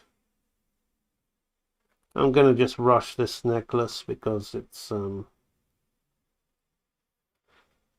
I don't really want to be wasting time being super clean, but I just wanted to get these really these initial key drawings quite tight, right? So here we have our drawing of the chief Powhatan, right, like that, bum, bum, bum, bum, right? So he looks there and the camera goes into his face, right? Right, so let's just do a quick inverse of that. What I'm gonna do, even though, because there's a leaf in his obscuring that, so I doubt that's like that. I think that would be more like that. That's better. Right. Now, hair to hair, right? We want to go from hair to hair. How am I doing for time? So I'm going to no longer look at, that's a good study. There's good study and poor study. It's what you get out of each time you take. Yeah, I see my body as a machine, some biomechanical machine, absolutely. I found, yep, absolutely. 100%. Now, we're almost 2 hours in. Now, I'm no longer going to be looking at the images of the chief, the Pocahontas chief. I'm going to be creating my own breakdown drawings, right? So, what I'm going to do here, right? So, the first thing I'm going to do is I'm going to make my character breathe a little bit, right? So, this is the art of subtle animation. So his shoulders are going to come up a little bit, right? Now, we're not just going to have everything just go up. We have to understand that it's connected to the neck, right? There's a little bit of an expansion, right? This is going to come up here. The clavicle is going to be pretty much in the same place. In fact, I'm going to bring the clavicle down just a touch to heighten the fact that the shoulders are going up. And I'm going to bring the necklace down just a fraction, right? So this is my breakdown pose that I'm putting in here, right?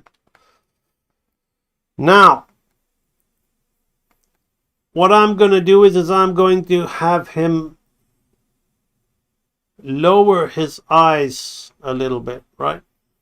Just down.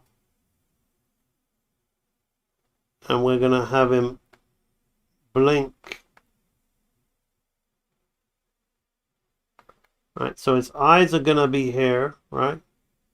Now, I'm not trying to draw it. I'm just mapping, right? I'm using the light box to subtly map what I want. But I'm not going to float everything down like a cutout animator, right?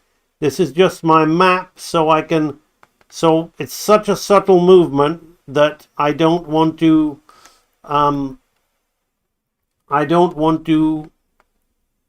screw it up and screw my volumes up. So I'm mapping out, right? I'm going to close his mouth and adopt this mouth shape, right?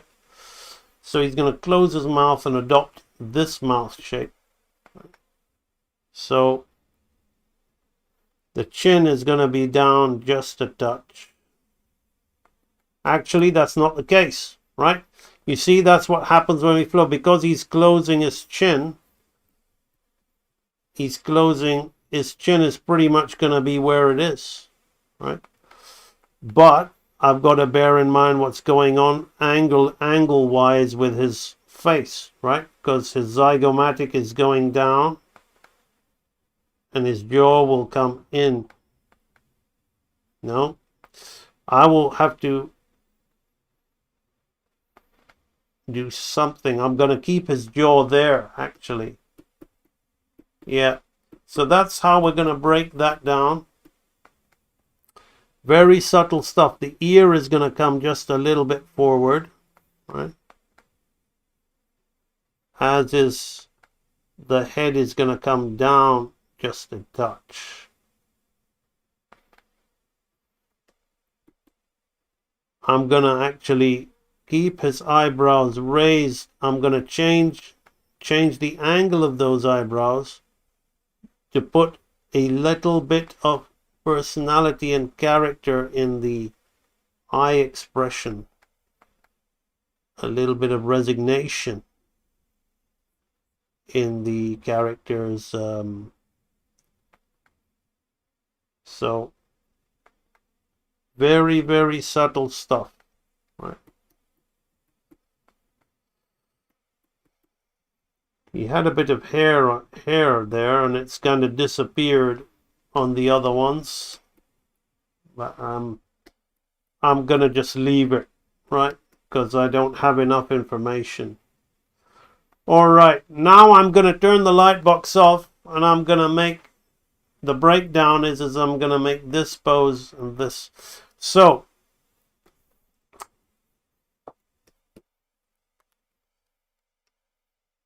I'm gonna get in here, and I'm going to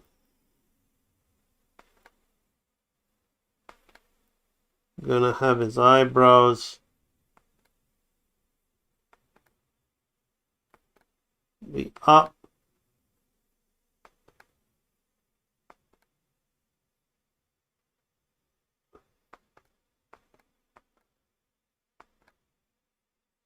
Now you see I've turned off the light box, but because it was such a subtle move, I needed the light box to kind of be a little bit of a guide, right? But now I'm looking at the space and the mass of everything and judging by my eye, and I'm drawing again, right? When you're just looking at lines and drawing new lines in place of where the other lines, you're not drawing. I'm not thinking about the facial structure when I'm doing that, right? I'm suddenly like completely just trying to play like a guessing game of like, oh, this will be there, this will be there. You're not drawing, right? It's very important to draw. So let's put a little bit of the under eyelid there, maybe a little bit more.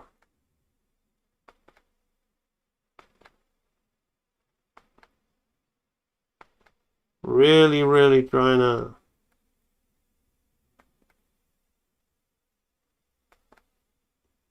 get this.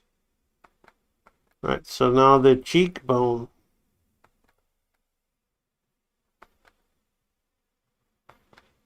And actually he's closing his mouth, so I'm going to actually think about what that's doing to his jowl area here like this, right? So I'm putting in subtle squash and stretch.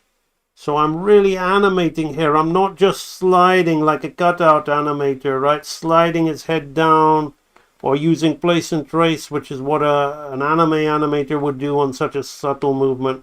I'm really trying to put in squash and stretch in the facial features, right? Now look at this.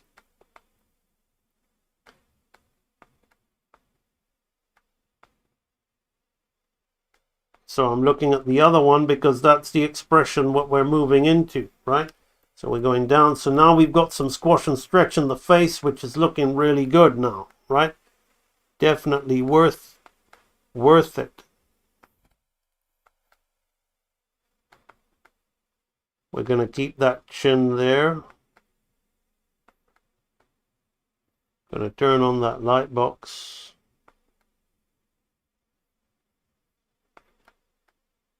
So all of this is pretty much going to stay in the same place, right?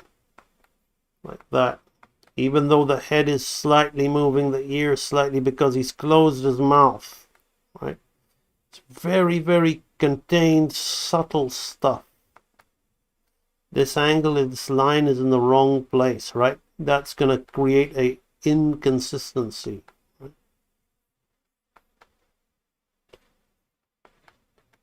Got to remember the angle of the head here, right? Very important. The quality of draftsmanship is what makes this type of animation stand out. Right? The neck is gonna pretty much be where it is. Little bit of lowering of the Adam's apple, a little bit of lowering of the clavicle. This is all as is. Right. Can just, I've been quite careless with this part of the animation because this is just a live stream demo, right? True, it could be used in the movie or the sequel, right? But it's not important. This is more so just a demo, so I'm not really paying attention to the body so much. So this is the first keyframe, right? I began with extreme frames. This is my first keyframe, right? Because this is my joining frame between two extremes, right? It's a keyframe. Right, so we have this one here. Mayfly is off. Enjoy your dinner. So now we've gone there. Now we're gonna go up, right? So we've gone down. He's inhaled, but now he's gonna go up. That's a breakdown.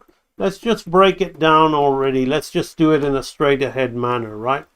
So now I'm gonna look at the spacing, right? So I'm gonna want it to be on thirds, this breakdown. So I'm gonna have his eyes here, right? So I'm kind of using the light box again to map.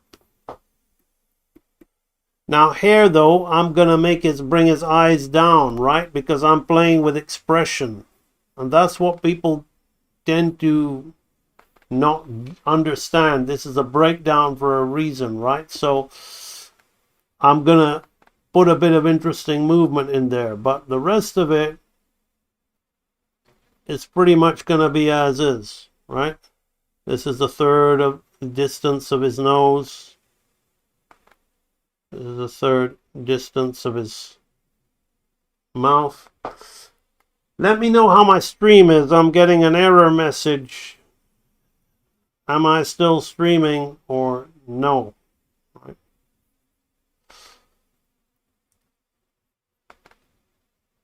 I'll just probably drop out a little bit and come back. I think I'm gonna get a new router, or as you guys in the US would call router. Right. So this is pretty much where this is gonna be. So again, I'm using the light box to get my spacing, right, 2/3 of the way away, but because it's such subtle animation, that's what I'm using the light box to find my third, right? But as soon as I want to start drawing and animating, I'm going to turn that light box off, because a lot of this stuff is going to be, even if I get it correct, it's going to be, had a bit of lag. Thank you, Galen. It's what's going to happen is, even if it doesn't look bad, you'll get wooden animation, like what'll happen on the eyebrows, right? So all of this is gonna, I'm just gonna go straight in and black. Actually, this body I'm not gonna have on a third. I'm gonna have the body on a half, because it's such a, no, let's keep it on a third. Let's keep it on a third. Let's be very simple. If I wasn't live streaming, I would play a little bit, right? But we don't want, because I like to keep, especially what you want to do when you're doing subtle animation like this, is you don't want to have everything on the same spacing, because an anime would just have the drawing on a hold, right? And a lot of the Disney stuff does that too, right? In this day and age. But back in the day, the old school animators, you would have lots of varied spacing of the body and the head, just even on the subtle stuff, just to give a feel like there's breathing going on. So a little bit of delayed action, bit of overlap and drag going on there, right? So that's good. Yeah. So now we can see this the arc there. So and then where we've got the expression going on here, right? So I'm going to draw that in.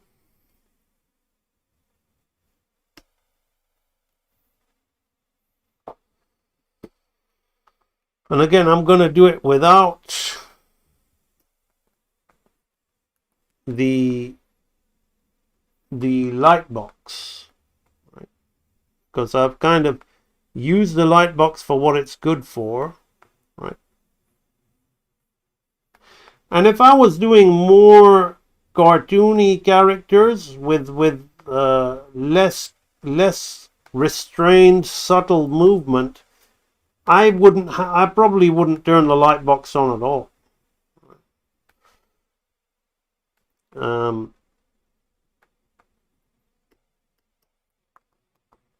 But it's a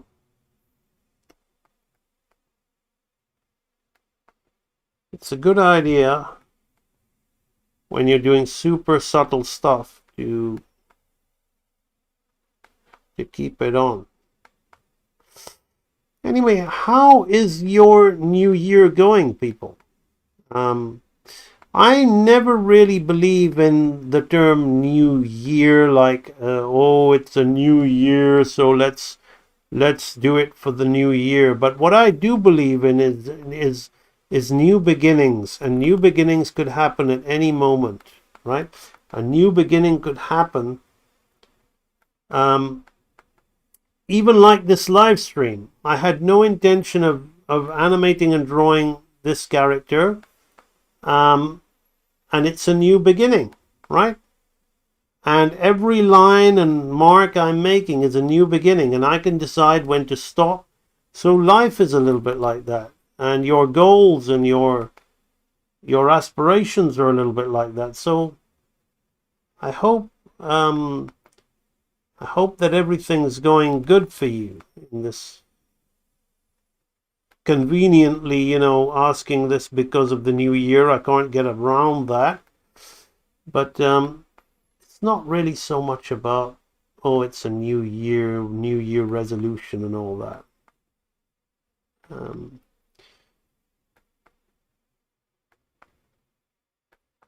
Here we are. Right now, I'm gonna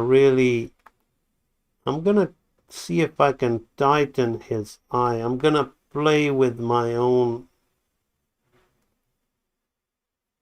expression here.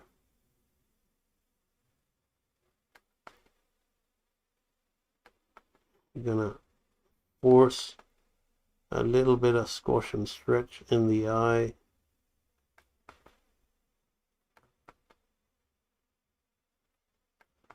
The reason being is as I'm bringing his eyebrows down,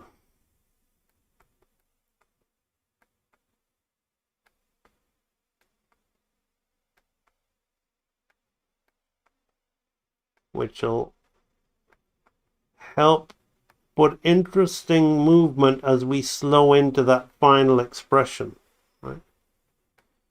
And it brings the element of pain to the character, right? Because Pocahontas has betrayed him. You have betrayed your father. Okay. Right. What happens with that hair, right? So let's have the hair on a third as well. There we go. I'm happy because I'm finally making weekly time to work on animating. Awesome. I'm doing pretty good. Been doing a lot of anime manga conventions, selling my art, have been hard at work on my own manga for a while. Excellent. So good to hear you're doing good. Do you like experiment with the frames, like you draw it on half and then you might think it looks better on a third or an arc? Sometimes, but generally, if you're going for a certain performance, you know what should be on a half and what should be on a third, what would work better. So here I know what I want to do. I know I want to slow in to this last frame, so I've come up on a third, but then I'm going to draw another third in to keep the movement linear. But rather than using a half, I've given myself more of a frame range to slow in and slow out if need be. But I don't want to slow in. I want to come up fairly linear, but with a little bit of more slowing towards the end. And thirds is better than a half because I've got this eyebrow expression change, which I can, if I come up on thirds rather than a half, I've got the extra third and a possible few slow-ins to not have that eyebrow so linear and floaty, right? It's probably a little bit conceptual for some of you, but hopefully you understand that. Right, so what I'm going to do is I'm going to explain that to you by just going in betweening this anyway, right? So let's go between here and here. So this becomes a half, right? So let's do the easy half bit first, right? So this is the no-brainer. My wife comes into my office and I'm busting out the Iron Maiden heavy metal so loud. And she's like, how do you concentrate? And I tell her, I'm doing monkey work. And she says, what, your drawing is monkey work? And I said, no, this is in-betweening. In-betweening. What I'm doing now is an in-between. It's not a breakdown, right? This was a breakdown, right? This is a key, this is a breakdown, this is an in-between, right? We talk about all of that in real animator training.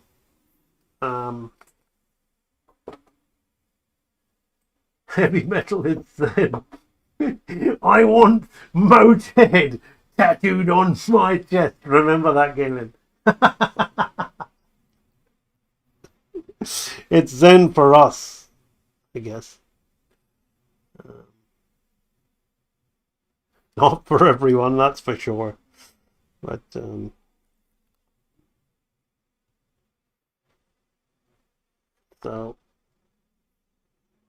this here like that.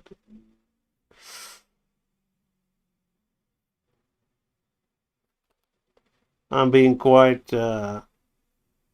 quick with that. Just almost tracing that back. Right, okay, so I'm just gonna make that black right now because it doesn't need to be anything else. So this is pure lightbox work now, right? This is pure like, okay, I'm gonna put this all on half, right? The arcs have been worked out in the breakdown, right? And unless there is something extraordinary, like possibly the eyebrows or like something, I am not focusing so much on the arc and changing of my shape. This is literally drawing lines in between lines, right? So what I'm doing, the law of arc, the difficult stuff has been kind of solved. So this is where it literally doesn't, you know, it's a fairly straightforward task. Now you still have to have a lot of skill to be able to in between well, right? Because you got to know if you're putting those lines in the right place and if it looks right, right? And you got to be able to draw to know if it looks right. So it's not as basic as I'm making it seem. Right, so I got the shape of the head there, right? That's already done, right? Let's just throw that in there. So this kind of animation,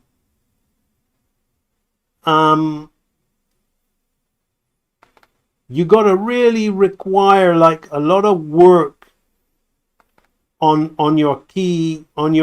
All animation you need a lot of work on the keys, but with a lot of like super like flowy movement moving stuff, you can be a little bit kind of like relaxed about the volume in terms of the drawing and things like that. But with stuff like this, you can't.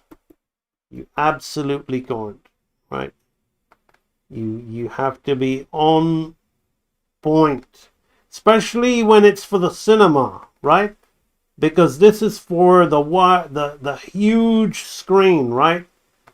Like people got pretty big TV screens at home, right? And that's why when I was commissioning some of my students to do my in-betweens, I would always revise their tests on my big screen television, because I want to see if those drawings are solid on a big screen, right? Not looking at a little mobile phone or a monitor, laptop monitor or a computer monitor. We need to see, does it look solid on a big screen, right? And a cinema screen is huge, so you don't get these things in the right place. See, I've got a little bit of an issue here, but I'm going to let that fly, right? It's fine, right? When we see it moving, it's fine. So, but you got to keep an eye, because these things can get out of hand, right? So now this is gonna be a straight up half, right? I had my doubts. I was thinking of keeping the eyebrow on a third, favoring the previous frame rather than the 2/3 of the next frame, but I think it's fine. It does the job, right? Okay, so that's that one. So let's just take a little look.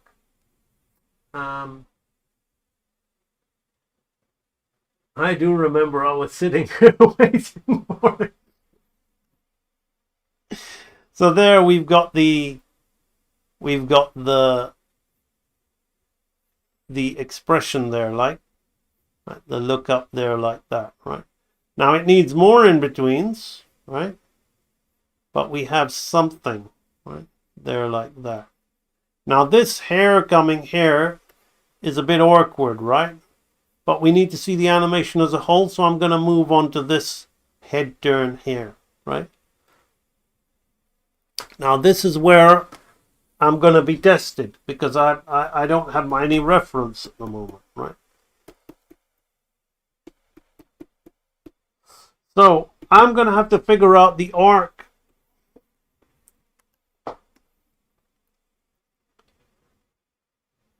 that we're going to be here, right? So the first thing I'm going to do is break down this head turn. And again, I'm going to be doing it on thirds, right?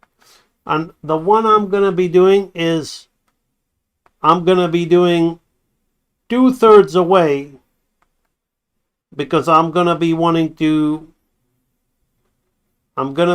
see his, I'm going to be maybe have him do a little bit of an anticipation before turning that head. And then it's going to be easier to come out of it than to go into this one. Now, the natural noob mistake would be to put the nose hair, right? And do the arc like that. We don't want to do that. We have to think that, okay, he's gonna turn his head up in this proud way. So his nose has to pretty much be hair, right? Right, like this. And what I'm going to do, because I've got this school drawing here, right? I'm going to copy this. I'm going to use this as a kind of model reference for me as I lead into that. right? So right now I'm being super scribbly and mapping in what I want, right? Here we're gonna close the eye there like that. Maybe come up with my own angle of this guy's head.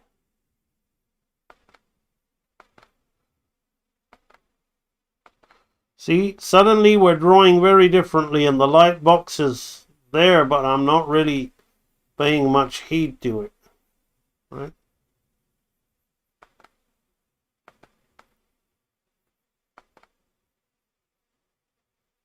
Two-thirds of the way there. The ear will be here.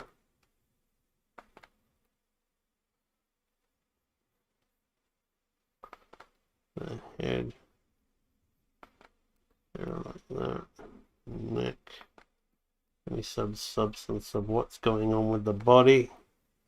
Okay. I'm gonna keep the clavicle this way so we can feel that rotation.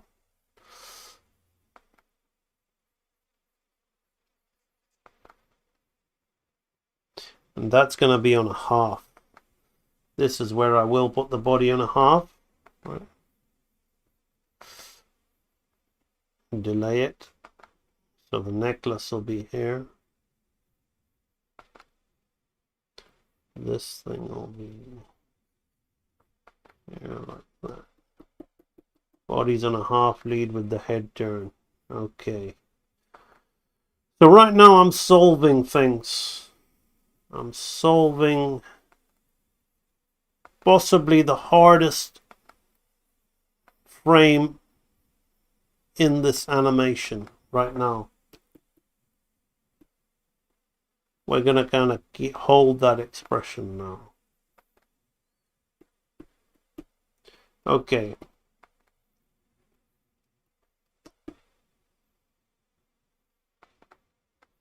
And we're going to bring the hair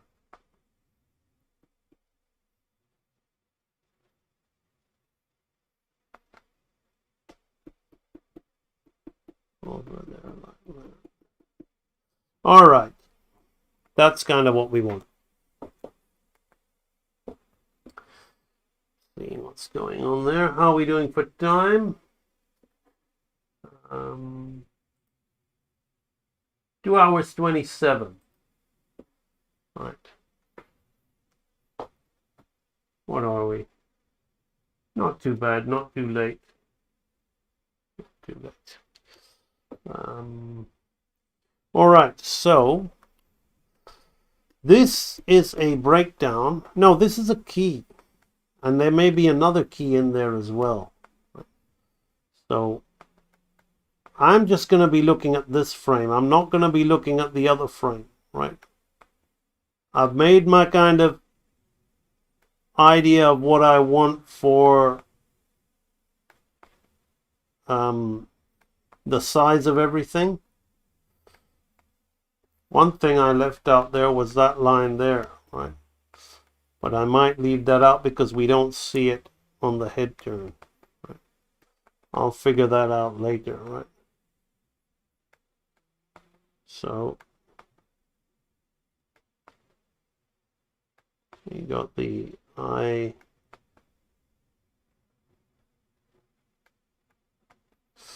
I need to factor in this eye from this one, actually, because he was more than one eye width apart.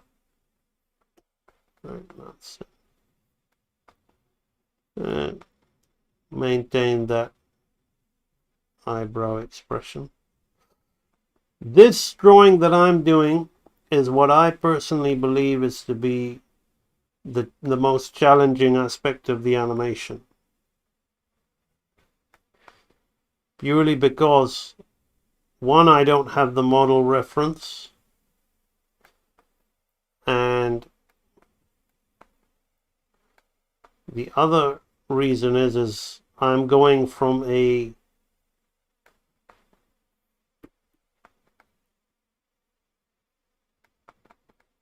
three-quarter to a profile with an extremely subtle movement, meaning all of the things that I teach in the advanced archive about advanced 360 head rotation, some of that is going to have to apply,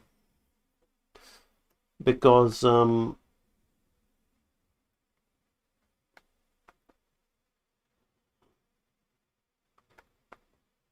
already I can see that we're going to have some problems if not.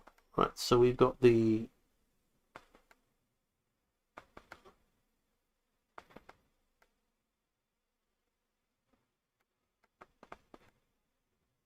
chin here. It juts out. It's a little bit big on my one. Now I'm looking at this line here, and that's the line that's going to be a connecting line into the profile view. Right? That's how we work out these kind of drawings. Also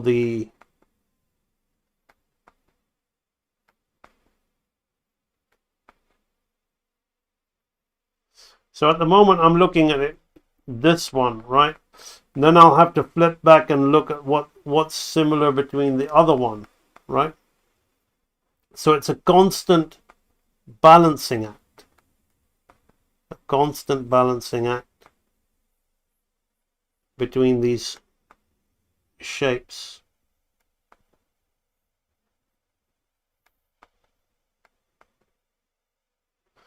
I don't want his head looking down and then looking up. I want it to be more of a inhalation, right? In the acting, right? So we want it to be less of a animated art and more of a natural art.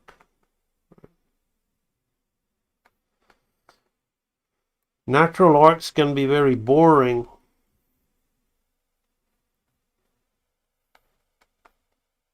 unless excuse me,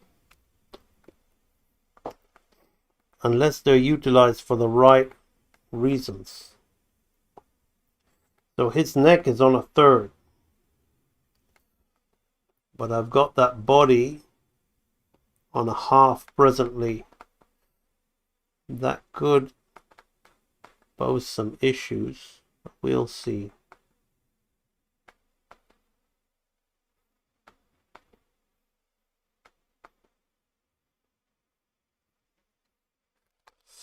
All right, let's keep the body on a half.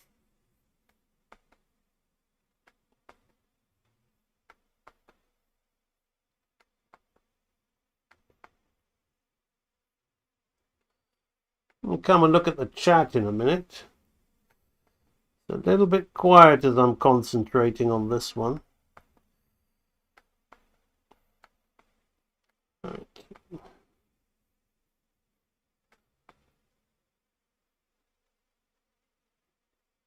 It's a lot of work involved here in terms of concentration. Right. So this is what I've got. Not bad. Not bad. I'm going to do my flip test. Yeah, it's quite not too bad in inverse either. All right. I can live with that. And when I go between there and there, that works as well. I can live with that. What I don't like is my lips. So I'm gonna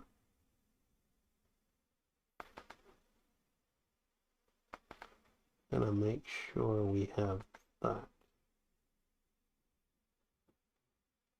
Just a little bit of line. Yes, there we go.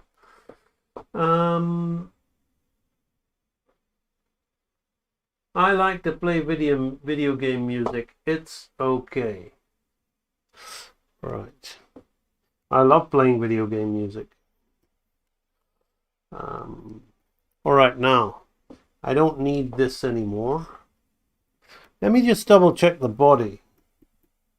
Yeah, the body's working fine. Now, when I draw the head, I'm going to flip back between this one.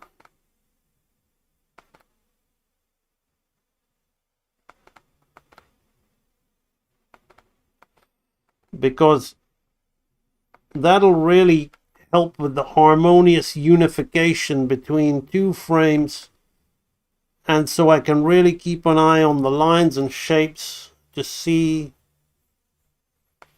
am I going to be able to consistently in between them. Low battery. Okay, let me just plug that out, put that back in. It's that Wacom EK remote. So this one I need to really still keep an eye on the lips from this side.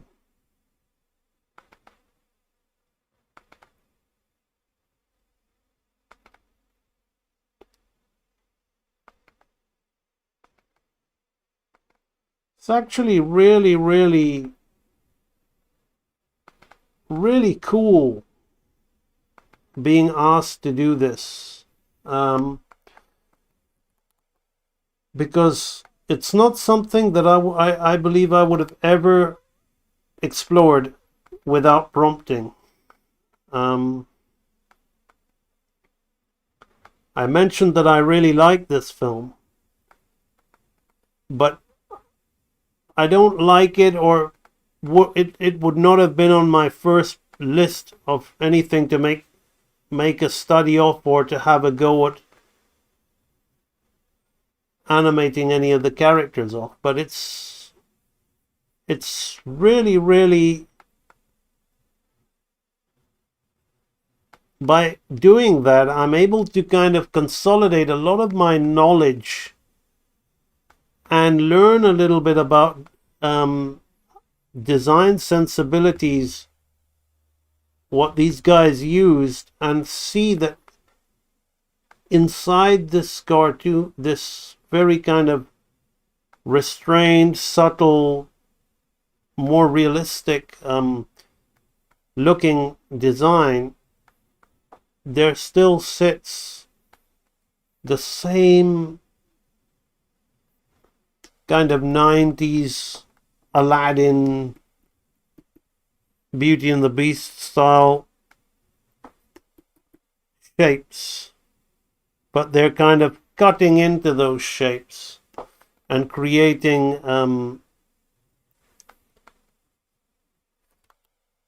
more reserved versions of them, to the point where they're almost unrecognizable, which is really insightful. So I don't know if you guys are learning much watching me doing this, quite frankly, because it's such a subtle piece of work, and I'm explaining some things like the facial mask, which is always involved in my instructional videos, but it's really subtle work, and I'm kind of staying within the similar range. But I guess it's what I'm doing here is possibly one of the best. It's not really an instruction, because those are far superior if you really want to learn form and volume.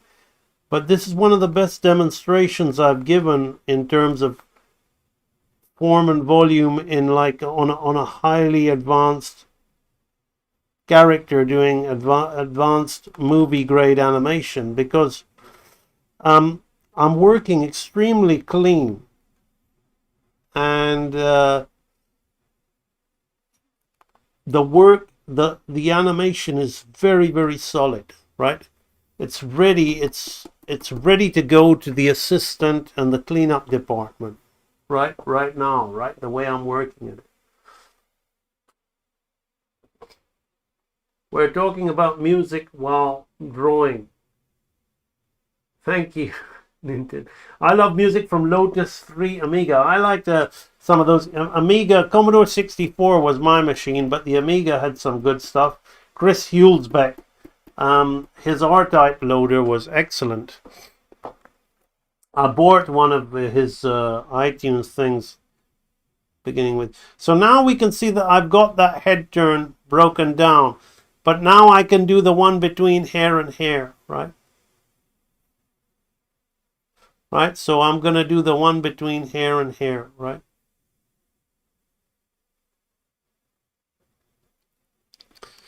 So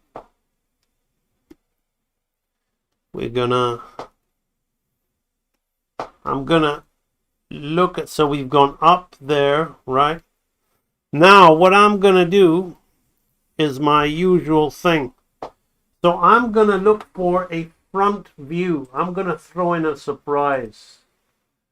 Pocahontas, you have shamed your father. I'm going to throw in front view. I wonder what people who don't know me just joining my live streams would be making of my sudden exclamations of Chief Powhatan. You have shamed your father.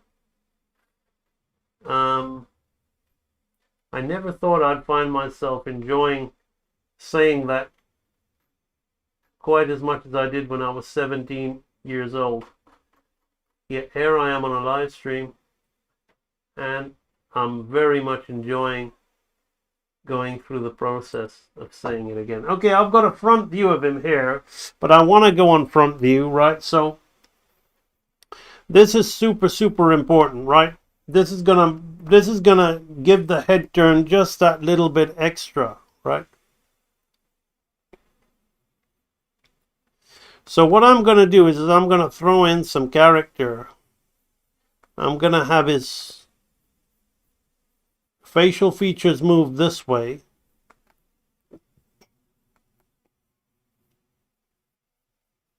Okay. So I'm not looking at the model of his front view. Right.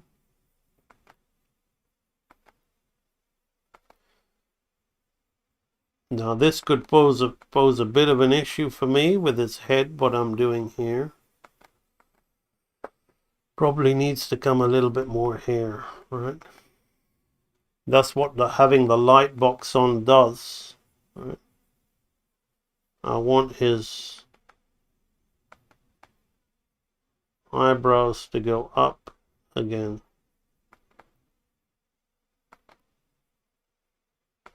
Right. So I'm kind of mapping in what I want.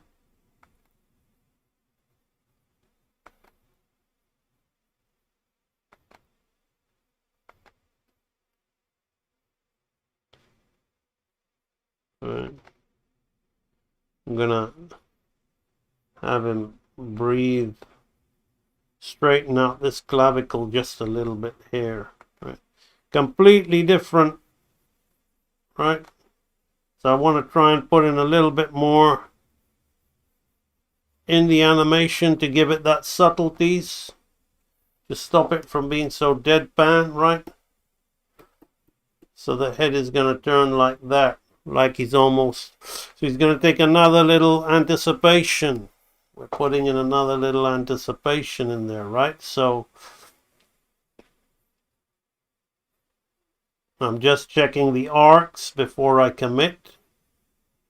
Seems fine to me, right? Another little chance to throw in some form and volume exhibitionism. Right. Now I'll have to look at him from front view, which I was pretty spot on.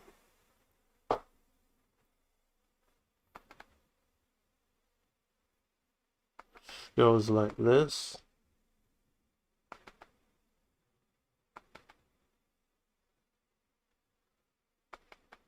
I'm gonna keep his mouth sad.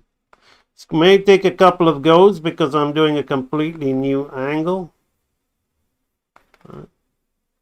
In here, a little bit of his. Oh, he's got a little bit of an indentation in his chin there. I didn't really. It doesn't really work on that jutting chin there. There's a few inconsistencies in this. In this design, but never mind. I'll have this coming up here like this.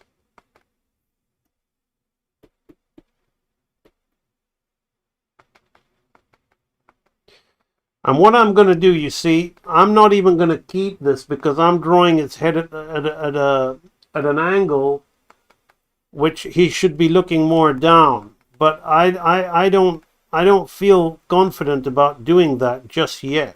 So that's right. You're hearing me saying I don't feel confident, right? And that's absolutely fine because I'm building the confidence, right? I'm turning its head up and then I'm going to animate it looking down again, right? And then I'm going to discard this frame because it doesn't matter, right? I may keep the body, but the head is not at the angle I want it to be at. But I don't know the model, right? I don't know the model enough, right? This is bad. This has got an imbalance, right? If I do that, I can see we've got a slight, not too bad actually. Not too bad. I'm always surprising myself. You know, it's never as bad as I think it is, right? So this goes here like that. I'm gonna keep. So I don't want his head on the rise, right? I want his eyebrows on the rise, but I don't want his head on the rise. His eyebrows rising just a little bit too much. It's not, we don't want them floating. Like, it's okay if you've got a cartoon character like Road to El Dorado, right? Everybody loves those DreamWorks films in terms of their draftsmanship, but you look at those drawings, they're extremely cartoony by comparison to this, right? So we can't do some of that stuff with this, right? So it's Adam's apple.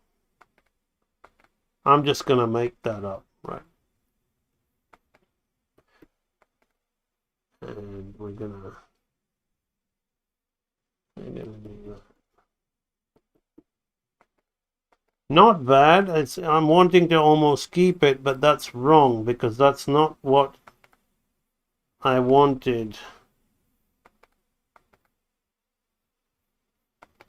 Right. That's not what I wanted for the acting.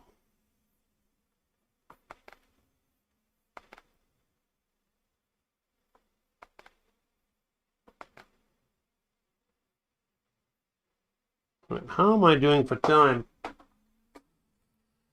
Incredibly fast. The rest is learning, the practice and everything. If your enthusiasm and fascination with animation don't fade after a few months, it means you will have what it takes. How do you know if you've got what it takes to be an animator? Exactly. Exploration. Imperial K has said it pretty much. This will trip you, AMB. I still have a crate of my old school Commodore 64 fluffy. Awesome. Awesome. That is incredible. Go and do some push-ups to the loading music. Okay, I'm having fun with my friend Galen. I'm gonna talk more about that. How do you know if you've got what it takes to be an animator? Listen, you have what it takes to be anything you want to be, right? within reason. Like if you're if you're my age and you want to become a professional basketballer, I'm pushing 50, right? So it may not be impossible, but it's going to take a lot of energy and a lot of soul searching and frustration to explore that, right? But not you have. Let me just check this arc here. I don't want his head looking down, but I'm kind of happy with that front view.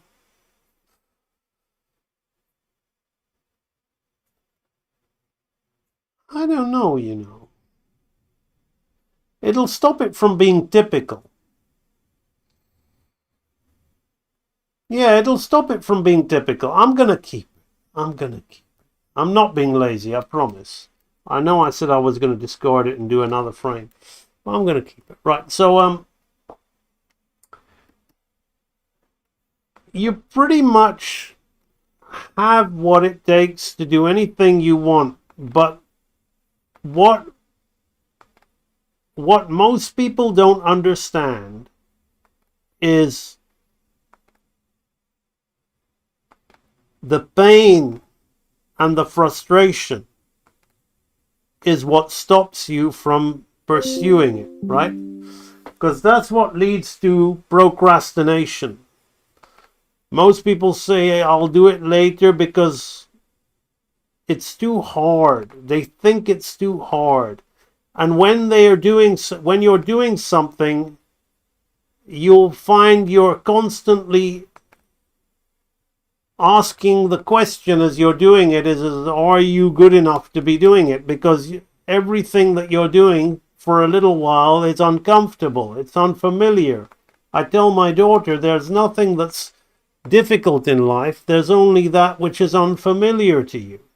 And the unfamiliarity is what becomes uncomfortable, and we have this thing called pride, which everybody thinks they don't have, but they do.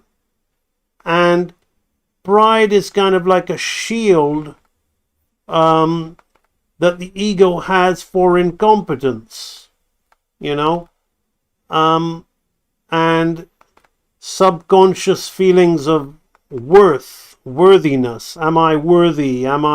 Do I have what it takes?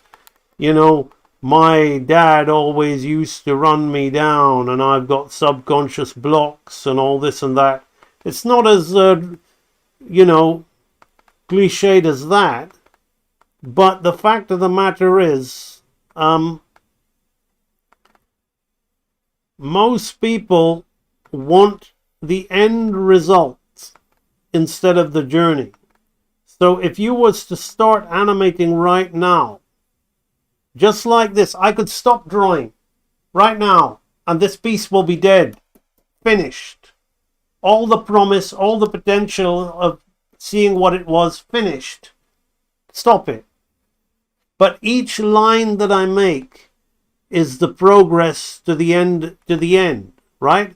So just because you're watching me do it and it looks good, and when you watch yourself doing it, because of your lack of experience and your lack of muscle building and brain cell building, and it makes you feel bad, oh, I can't do it. You can do it. You're already doing it, and you're watching yourself doing it, but you're not feeling good about what you're watching. And this is what it's about. The feeling of the watcher, because that's all you are in your life. You're a watcher, and you're watching a screen. And rather, you know, I don't want to go into all, you know, some kind of rant about things, but perhaps we've been given these devices of these other kinds of screens to distract ourselves from our own screen, right? But when you're watching your own screen, it's a bit close to home, right? And sometimes it can be painful to face certain truths. And the way to overcome that is to accept. I accept where I am right now with my drawing and animation skills, right? And the sooner you can accept it, the easier it will be to you to move forward from it, right? But if you've got some image in your mind that, you know, one, if you've got an image in your mind that you're useless, you won't even try, right? But if you've got an image in your mind that you can do it, and you want it really badly, but then when you see yourself doing it, you really, especially if you've been doing it for a few years or a few months, and you don't feel you're getting the payback, that's when the pain starts to kick in. That's when the questions start to kick in of, can I really do it? Well, you are really doing it. You wanted that experience and you're having all of it, not just the little particular momentary point which you're looking forward to experiencing, meaning I'm really happy with my drawing and I'm so good and I can really animate really well. That's part of it. That's part of the journey, right? That's still, and even when you get to that point, coming from somebody who feels like that, potentially, it never stops. You're never satisfied. You're always looking for expansion and fuller expression. So the thing is you, of course, you have what it takes to be an amazing animator, to be, you know, one of the best animators in the world by your standards. You have, everybody has that. But the point is, most people are not willing to see it through because there's too much of a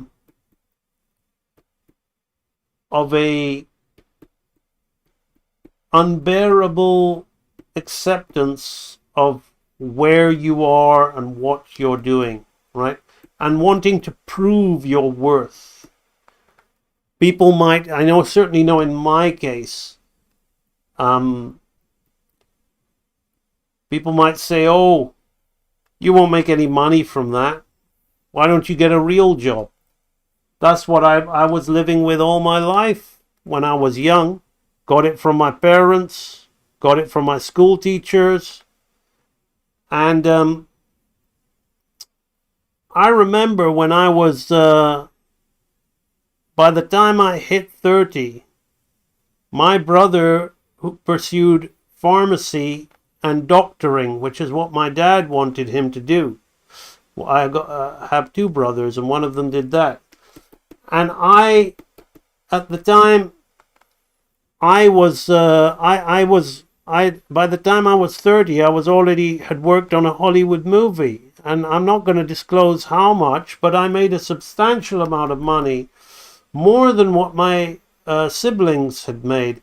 But still, somehow, my dad did not appear to take, he's not with me anymore, God rest his soul, but he did not appear to take what I did seriously. Like, if somebody would ask, what does your son do? He would say, my son is a doctor. My son is a pharmacist, and now he's a doctor, right? So, and I would be the son that was standing next to him when they would ask him. So, the point being is like, inside me, there was a lot of like, I need to prove my worth as a kid, right? So, even when you get the result that you think you're looking for, if you don't fix your inner concept of yourself, it'll never feel like you got it, right? So, I believe that each and every one of you watching this video is more than capable of creating work to the standard exactly like what I'm doing right now, right? I'm no better than any of you. It is merely I have chose to watch myself doing this a lot longer than you have. That's all it is. And I have enjoyed what I've been watching. If you don't enjoy what you're watching, you'll stop. You'll kind of say, oh, well, it's not much fun because watching this feels like a terrible struggle. But I cannot get enough. Even now, I've pretty much proved my point. I don't need to keep streaming. I've given a good live stream. I've done some awesome work. I don't need to keep streaming and seeing more of it. But I'm thoroughly enjoying watching myself doing fantastic drawings and doing such like literally what I'm watching right now at this moment in time was something I dreamed of more than anything else as a young kid. When I was talking earlier that I would repeatedly say, Pocahontas, you betrayed your padre. I was 17 years old and I dreamed of working on projects like this and being able to do this work. And even in my industry days, when I worked as an animation director for Lego and a head of story, I was not physically capable of animating to this particular standard, what I'm animating right now, because I was too busy hero worshipping certain people in the industry rather than giving myself that love, care, and attention that I very much needed. I was watching somebody else's movie instead of my own. Now I'm kind of like watching my own movie, and I'm finally not even trying and animating to the standard of the movie Pocahontas on my live stream. And I feel so empowered. I feel great. I feel so great for it. So what I try to say when I tell people that when you study real animator training library, you'll watch in wonder as the work unfolds and from the command of your own hand, right? I'm speaking purely from a personal experience that I have, and I'm still having that right now as I'm talking with you guys. I'm loving every moment of what I'm doing, right? So here he's gonna, there between hair and hair, we got a lot of slowing in and slowing out to do, right? But I'm not gonna do that on stream. So here there needs to be another two in-betweens, right? Right? Because we're gonna take a sudden intake of breath, so we're gonna jump to this and then have slow into this, and then now I'm gonna do the breakdown from hair. That's what I'm gonna do.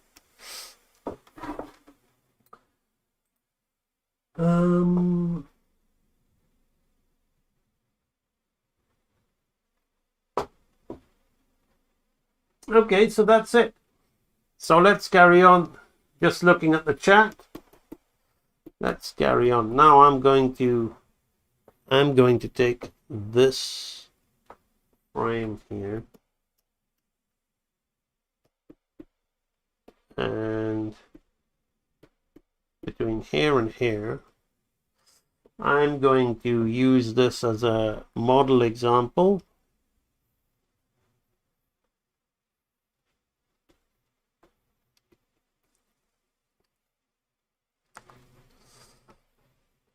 So now the spacing is going to be half, right? So I'm gonna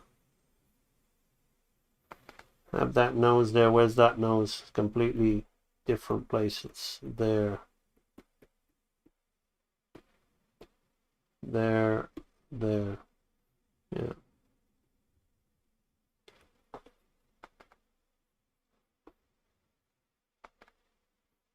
The spacing is gonna be half. The arc is gonna be more to this point here. All right.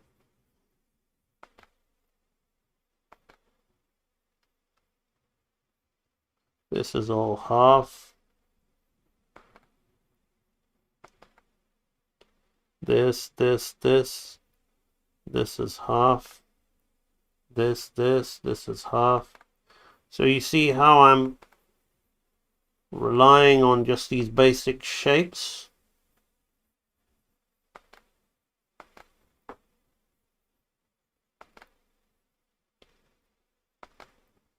This is half.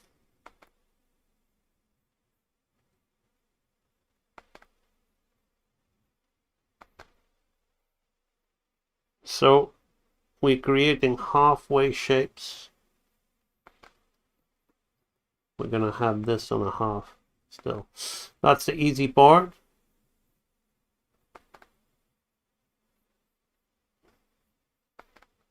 Put this back here again.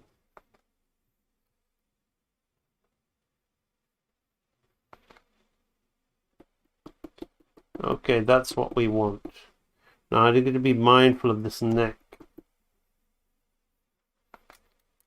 The neck will be on thirds, 2/3. That's it. So you see, we kind of map everything out like that.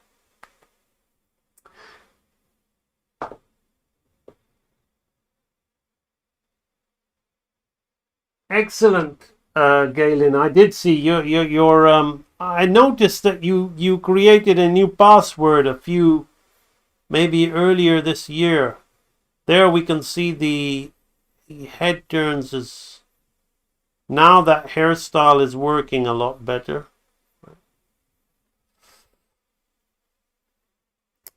The inhalation at the end, I will do 2 frames there on thirds to show you how to control that. I will first do this one. So we're going to do 3 more drawings and then I'm going to call the live stream. Okay.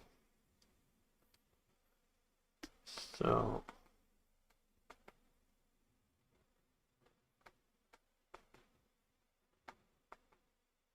I've got to kind of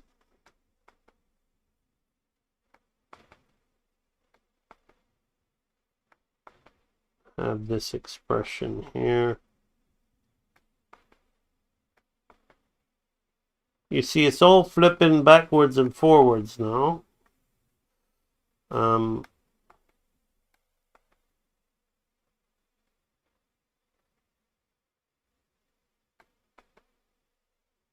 this has become, because I changed what I'm going to do actually is rather than having, I'm going to get this frame here. If I had a piece of paper, it's much easier to do this actually. So although we're going to be going out from that frame, I'm going to go back and I'm going to use this as reference and flip back and forth between there. Right. That's what I'm going to do. So I don't really need that anymore. Right. So this is going to help me. I've kind of mapped out where I want things,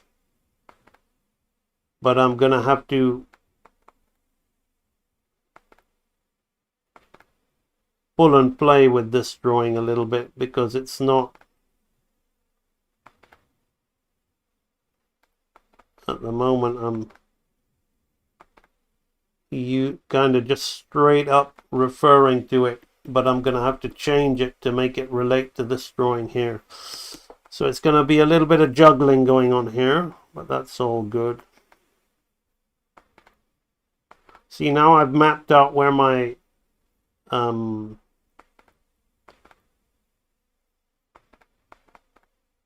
mapped out where my everything is. It becomes easy to put things in the place that they need to be in.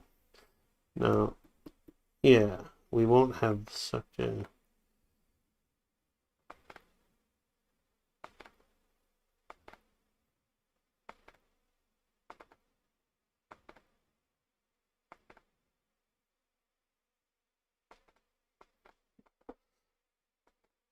I'm super quiet right now because this kind of work does require a lot of focus and concentration.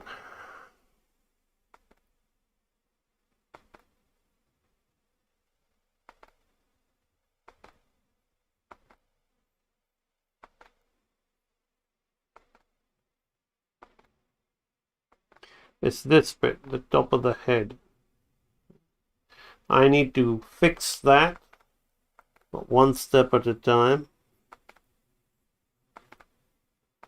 I need to fix this as well. This turning isn't really working. But it is a bit of a cheat now, because we've got this way to this way. So that works, right? Because we've gone this way. If we were growing into that, it would not really work. It would look like the hairstyle's shrinking. So you see how I've kind of like strategically placed. The anticipation helps the movement, but it also enables, and also a bit of mass growing out of the back there as well.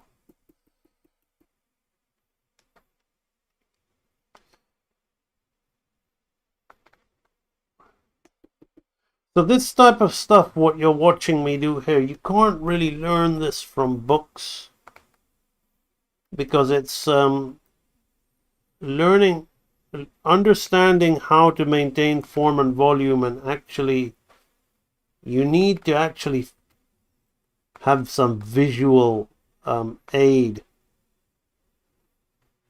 to see how to those shapes and lines lend themselves to that. Okay, let's have that on a half. Have that on a half. Okay, not bad, not bad. I need to tweak the face, which is what I'll do. Okay, so let's turn that off. And let's mirror that. Okay, not bad, not bad. Okay, this shouldn't be here, that's just for reference. Okay, I've had enough reference there now, so we've got this jutting chin here. So I'm gonna tweak this face ever so slightly. Let's put the body in black.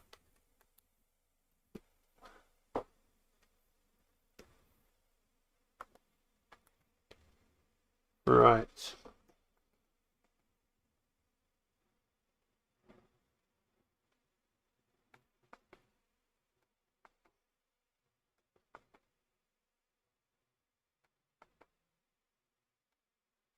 It's this side. Right now I gotta look at what's happening here, right? So we will have this. And the chin does jut out, but not yet. So we're going to keep that angle a little bit more harsher, like that. Nah, a little too much, little too much. It's better to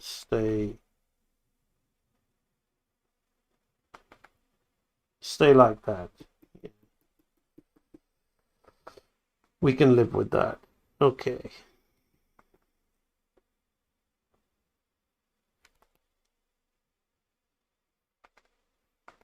There we go. Now this occipital part of the neck.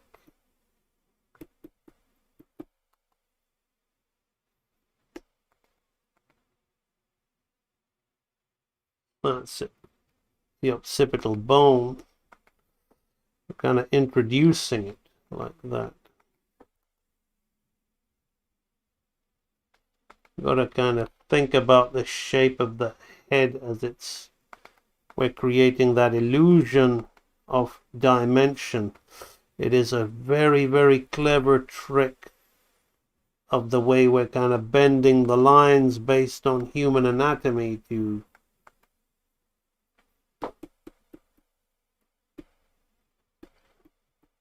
now this is not on. This needs to be 2/3 of the way up. That was my problem. Yeah. It's because I was referring to this, but we've moved from that and we're jumping into this. It still feels a little awkward.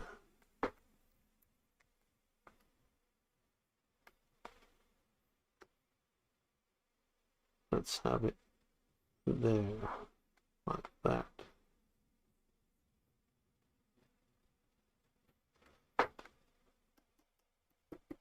I can get away with that, right? Because it's a head turn on thirds, and it's just one frame. It's an intermediate frame, but it still doesn't look odd when you look at the frame, right? It still looks like, oh, that's his hair, nothing out of place, right? And we really want these eyebrows to feel like they're sitting and they're staying, right?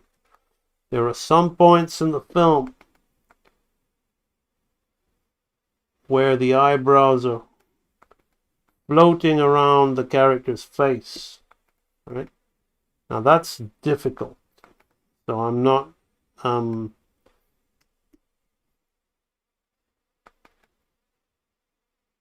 gonna criticize those animators too much, right? This was the first. It was a brave venture into a completely new style that they were doing this film, and I think they pulled it off really well.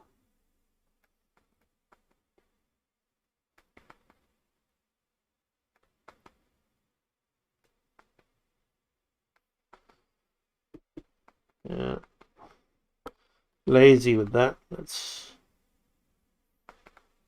better. Even though I'm not animating from that frame, I'm still treating it like I am because I want the consistency of model, particularly since I've only really worked from 2 Google images, right? Don't really have any model of this character, just 2 images from the movie, or 3 rather, right?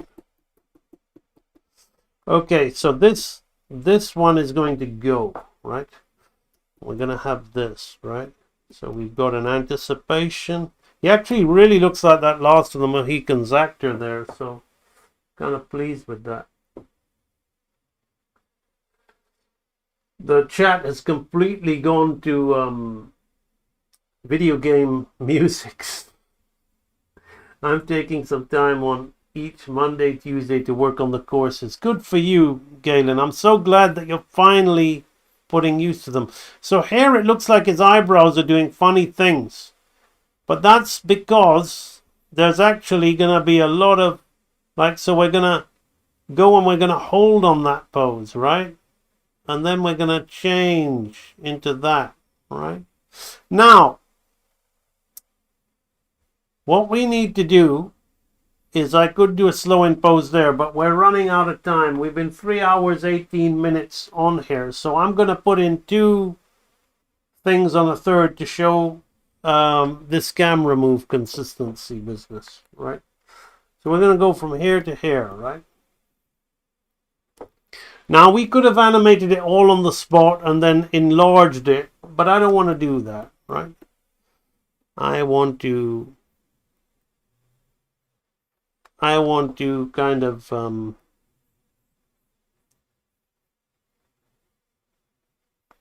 play with the idea. So we're going to put 1/3 here, right? And I'm mapping out everything, right? As if it's on a third spacing. Now, again, somebody else may well just take this drawing, blow it up on a third and put it there and then slightly adjust it. You can do that. That's fine. But I'm telling you right now that it never looks as good as when you fully just hand animate it.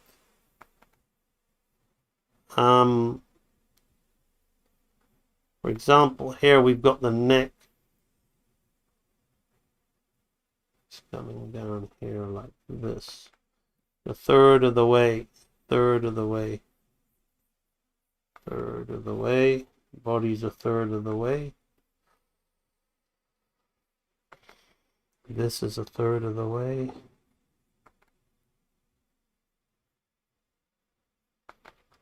Right. So what I'm going to do is I'm going to kind of keep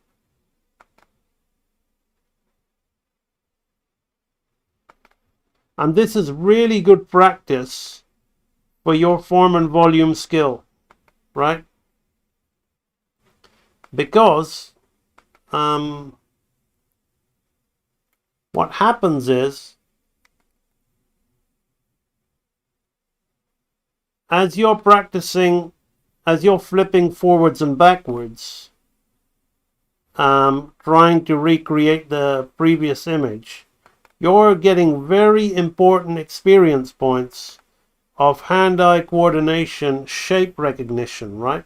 So that's very, very important. And that's what builds the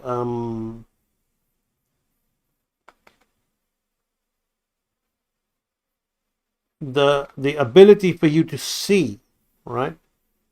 So right now I'm seeing everything and I'm just mapping it out. That's a third, that's there. But now I'm going to go in and I'm going to kind of refine this, right? Because we see this chin thing happening here, right?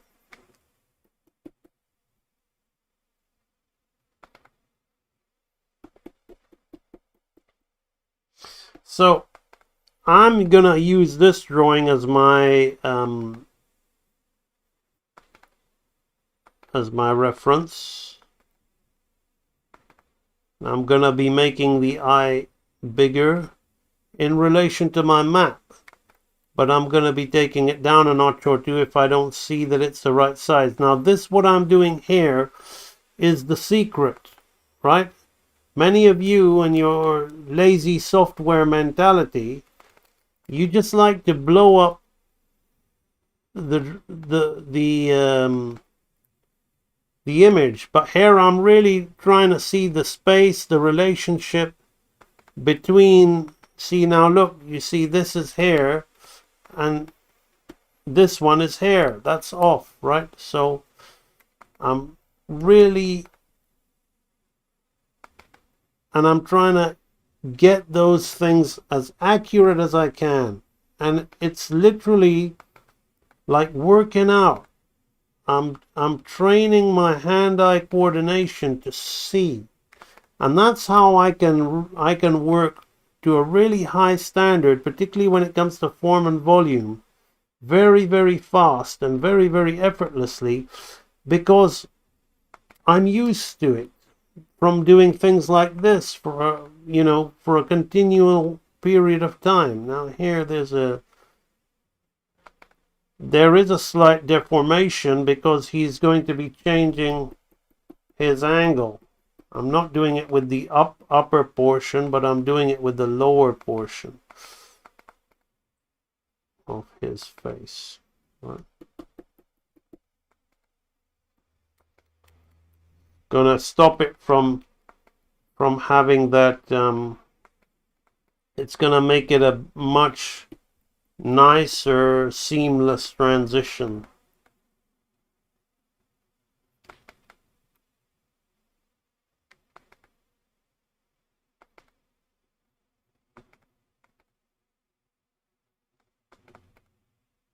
So this needs to be bigger. So notice, see, the light box was used to map. But as I'm drawing, I'm not drawing, I'm not making marks and looking at where things are on the light box, right? That was the previous stage to map out everything. And then what I would do is, as I would in between it, and I would be able to in between it with a lot of confidence that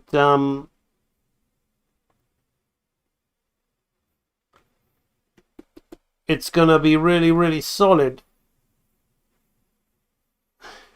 And it's not going to feel like uncanny like AI. It's going to have a little bit of hand-drawn inconsistency to it. And that hand-drawn inconsistency, which a lot of you guys fear so much, is what's desperately needed in the work, right? So here, see an issue with the necklace. It's that stops it from looking like what you guys are calling in this day and age AI slop, right? And AI is getting better and better at trying to make things look hand-drawn. It's like taking hand-drawn animation from Disney films and replacing the model with some, in a Snapchat style, by putting a new kind of Photoshop piece, like a kind of rig over the hand-drawn animation of a new model that the AI has built. And, you know, the average Joe might believe it's hand-drawn, but those of us who are hand-drawn purists and who actually love hand-drawn animation know for a fact that it's not. Now, can you see we're starting to get that? Now I'm going to do just one more, right? I'm going to leave it rough and red like that because I'll tidy it off stream. I'm going to take this animation a little bit further and post it on my social media as an example of the level and the speed people can get at doing good hand-drawn animation. You've literally just tuned in, and for, you know, we spent the first 20 minutes talking, so for 3 hours you've literally watched me produce Hollywood A-grade animation on a live stream. Not even rough, almost clean, right? So it's not as hard as you guys think it is, right? But what it does is it takes discipline, focus, and persistence, you know, dedication.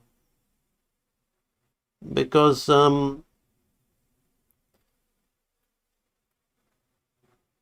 I personally don't have a problem with AI, but I kind of, I personally wouldn't use it, but I don't hate people who do, because they have a vision and they're trying to get that vision out. But I kind of pity them, because it'll never be truly what they're seeing inside, because if it never is for the person who's actually making the marks, then it'll never be, you know, the second-hand stuff they're getting from the suggestion of the prompt.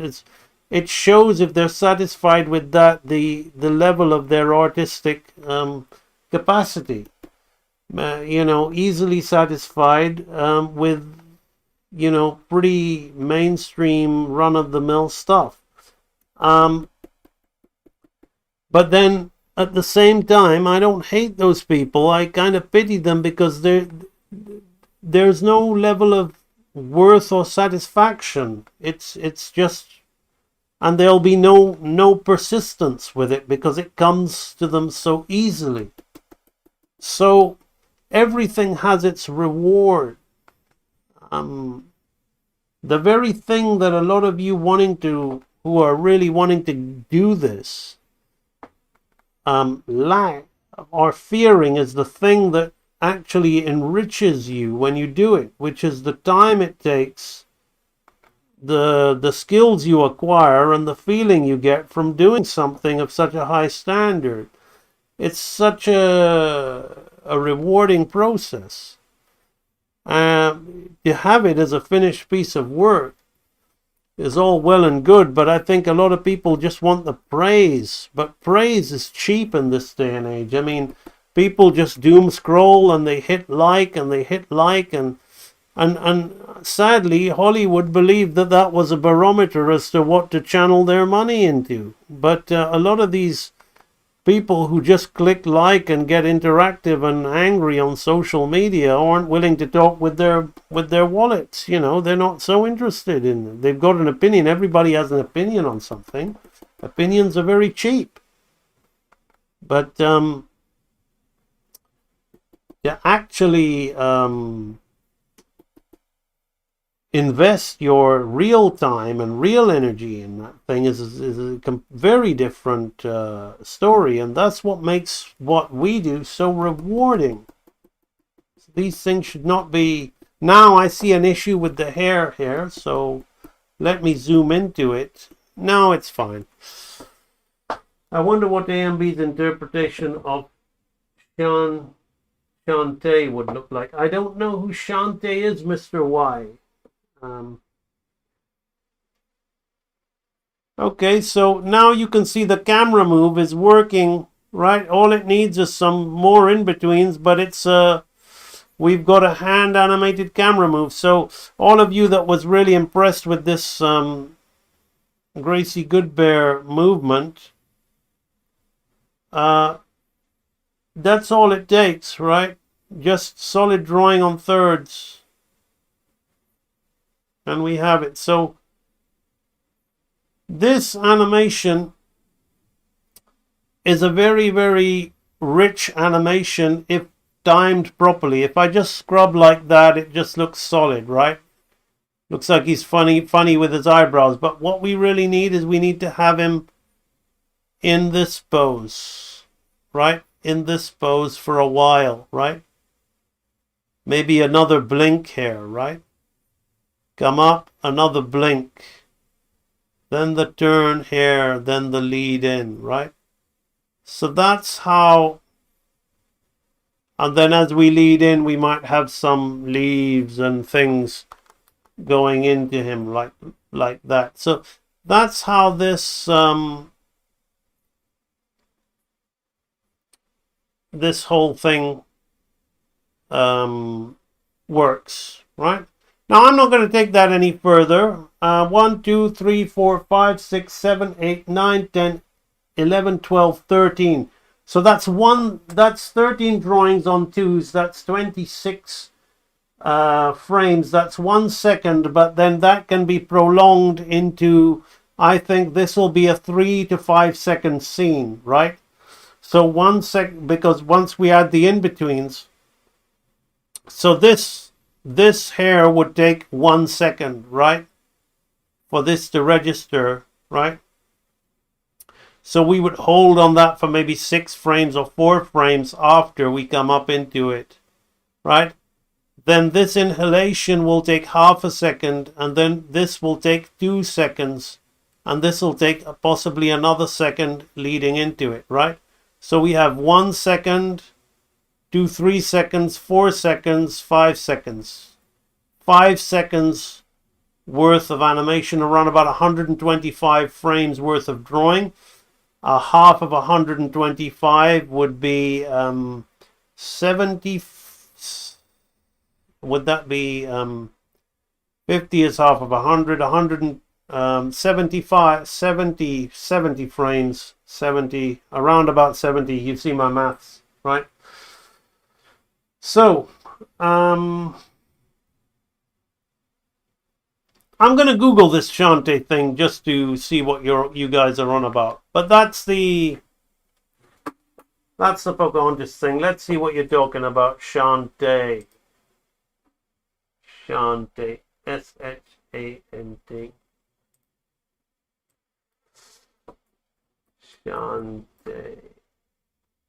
Oh, I like that. Why wouldn't I like that? Let's quickly draw that. Okay. 3 hours, 33 minutes. Let's have a bit of fun. I'm an old school Generation X artist, so you're not going to have any issues for me for drawing that. Okay. Let's look at this particular pose, and let's quickly. Let's knock one out. All right.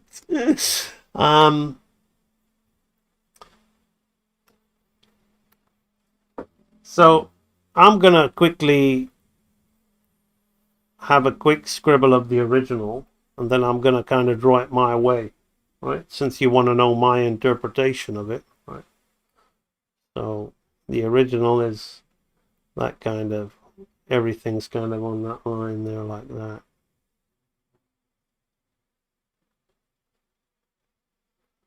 Right. And we've got this construction in there like that, the ears at the side. Got that down here like that.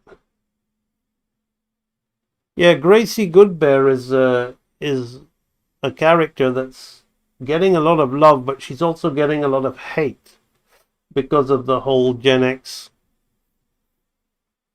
thing of drawing females a certain way, shall we say.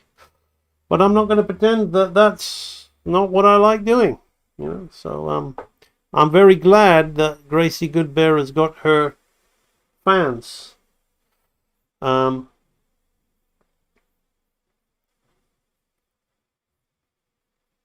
Okay. This is a really cool drawing because there's a lot of torque on it, even though it's simple. All right, now I'm gonna kind of I'm just gonna hurry up and draw this my way now. I think I've kind of had enough. Okay, let's have some fun. Okay. So big eyes.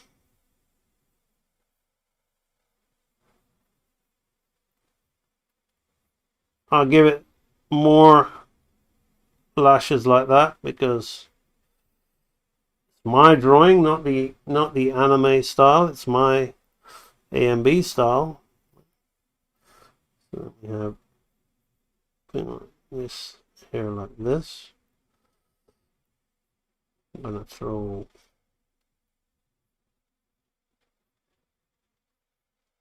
a big lash.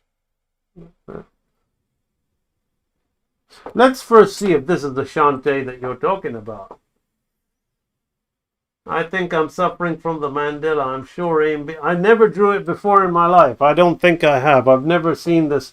It looks like a typical character, but I don't remember. It looks like something from the game Power Stone. Of course, I would give her lips, but I've given her the anime mouth, so I have to redraw that mouth. I have to draw that mouth as if she's gonna have.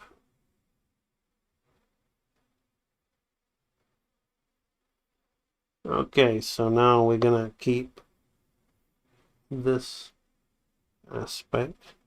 Maybe I'll give her a little bit of blush like that, right?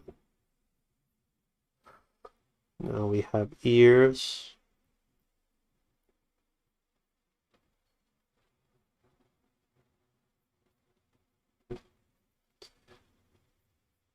Okay, so her head is gonna be something like this. Her headband. Headband is really close to the eyebrows. So the headband has to, I will put a bit of a roundness to the headband. Right, just to,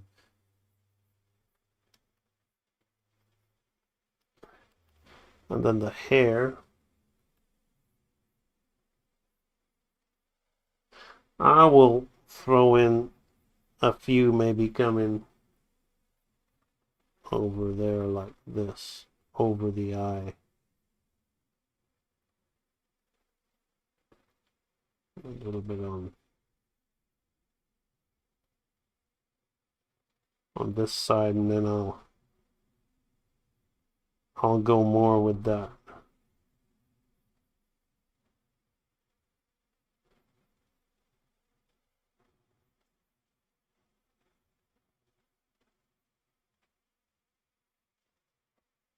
There's something like this.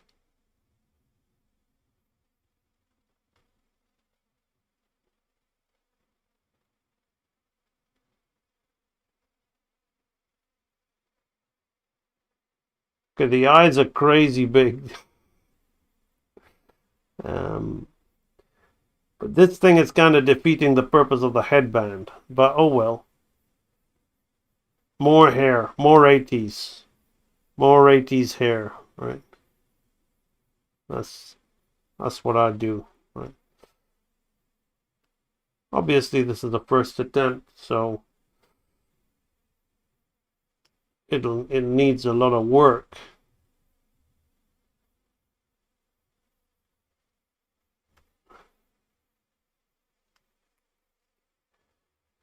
Proportion wise, I would pretty much keep those proportions the same.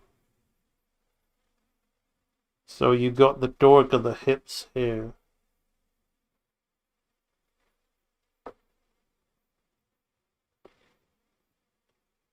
See, the chest will be like this, but then on top of that,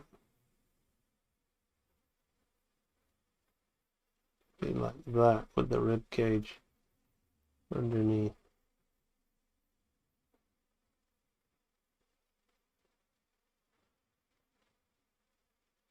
I would make it a little bit bigger, because you know what Gracie Goodbear is like, right?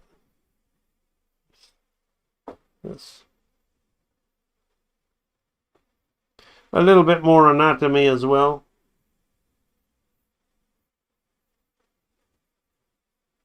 I would throw in there.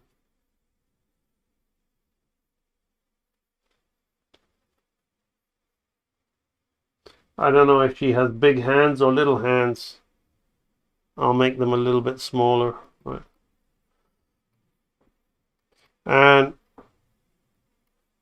you can't really see the legs anyway, but I would have more hips and more bust. That's what I would have. Right, so there you go. Right, so there you go.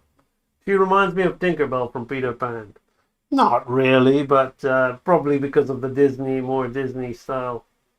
Platformer game, super cute character. Yes, yes, she is. If they don't like Gracie, they'd hate. Oh, they definitely hate your work. They definitely hate your work. It's quite funny, actually. I mean, my wife and my daughter were getting really upset with some of the comments, and I was saying, it all, if you're going to be online and you're going to be drawing, you got to have thick skin, Not everybody's got an opinion. Everybody wants to be outraged about stuff. But then, I think the Thriller one, they're kind of a little bit happier about the Thriller one because it's a little less revealing than the Wonder Woman one. But there you go. That's that. So anyway, back to what we did on today's stream. We did some controlled animation featuring Chief Powhatan. I'm gonna delete that now. So it's funny because earlier we did the Beast, right? On one of these streams, right? And now we have got Pocahontas, you have betrayed your padre. Right there, like that. Yeah, I don't respond. It boosts engagement. Absolutely, Galen. That's what it does. All right, now the other mic is on, so I'm not sure what that means for the audio, but I'll have to look into it. Let me see if I can physically change the audio properties. Let's put it to default. Okay, all right, so how's that? That's a different audio. How does that sound? All right, so this has been an absolutely awesome live stream. We've done some great work. It's been an excellent start to the new year for AMB Animation YouTube live streams. What I will say is that, yes, if you really enjoy what I'm doing, of course, if you're looking to sign up to the Real Animator Training Library and learn how to do this for real, then click the link in the description below. If you are really enjoying my work and you would like me to keep producing more independent shorts with Gracie on YouTube and keep me going, and you want to say thanks, I don't have a Patreon, but I have a donation link, right? Because Patreon police what you do and they also take a cut. This way you're directly supporting me and it all goes towards the work and hand-drawn animation. So it's very much appreciated, any help you can give. So I will say thanks for that. And keep on doing what you're doing. Always keep it real. For those who are about to draw, I salute you. Do your work, not just your work and no more, but that little bit more for the lavishing's sake, that little bit more that's worth all the rest. And if you doubt as you must, and if you suffer as you must, do your work.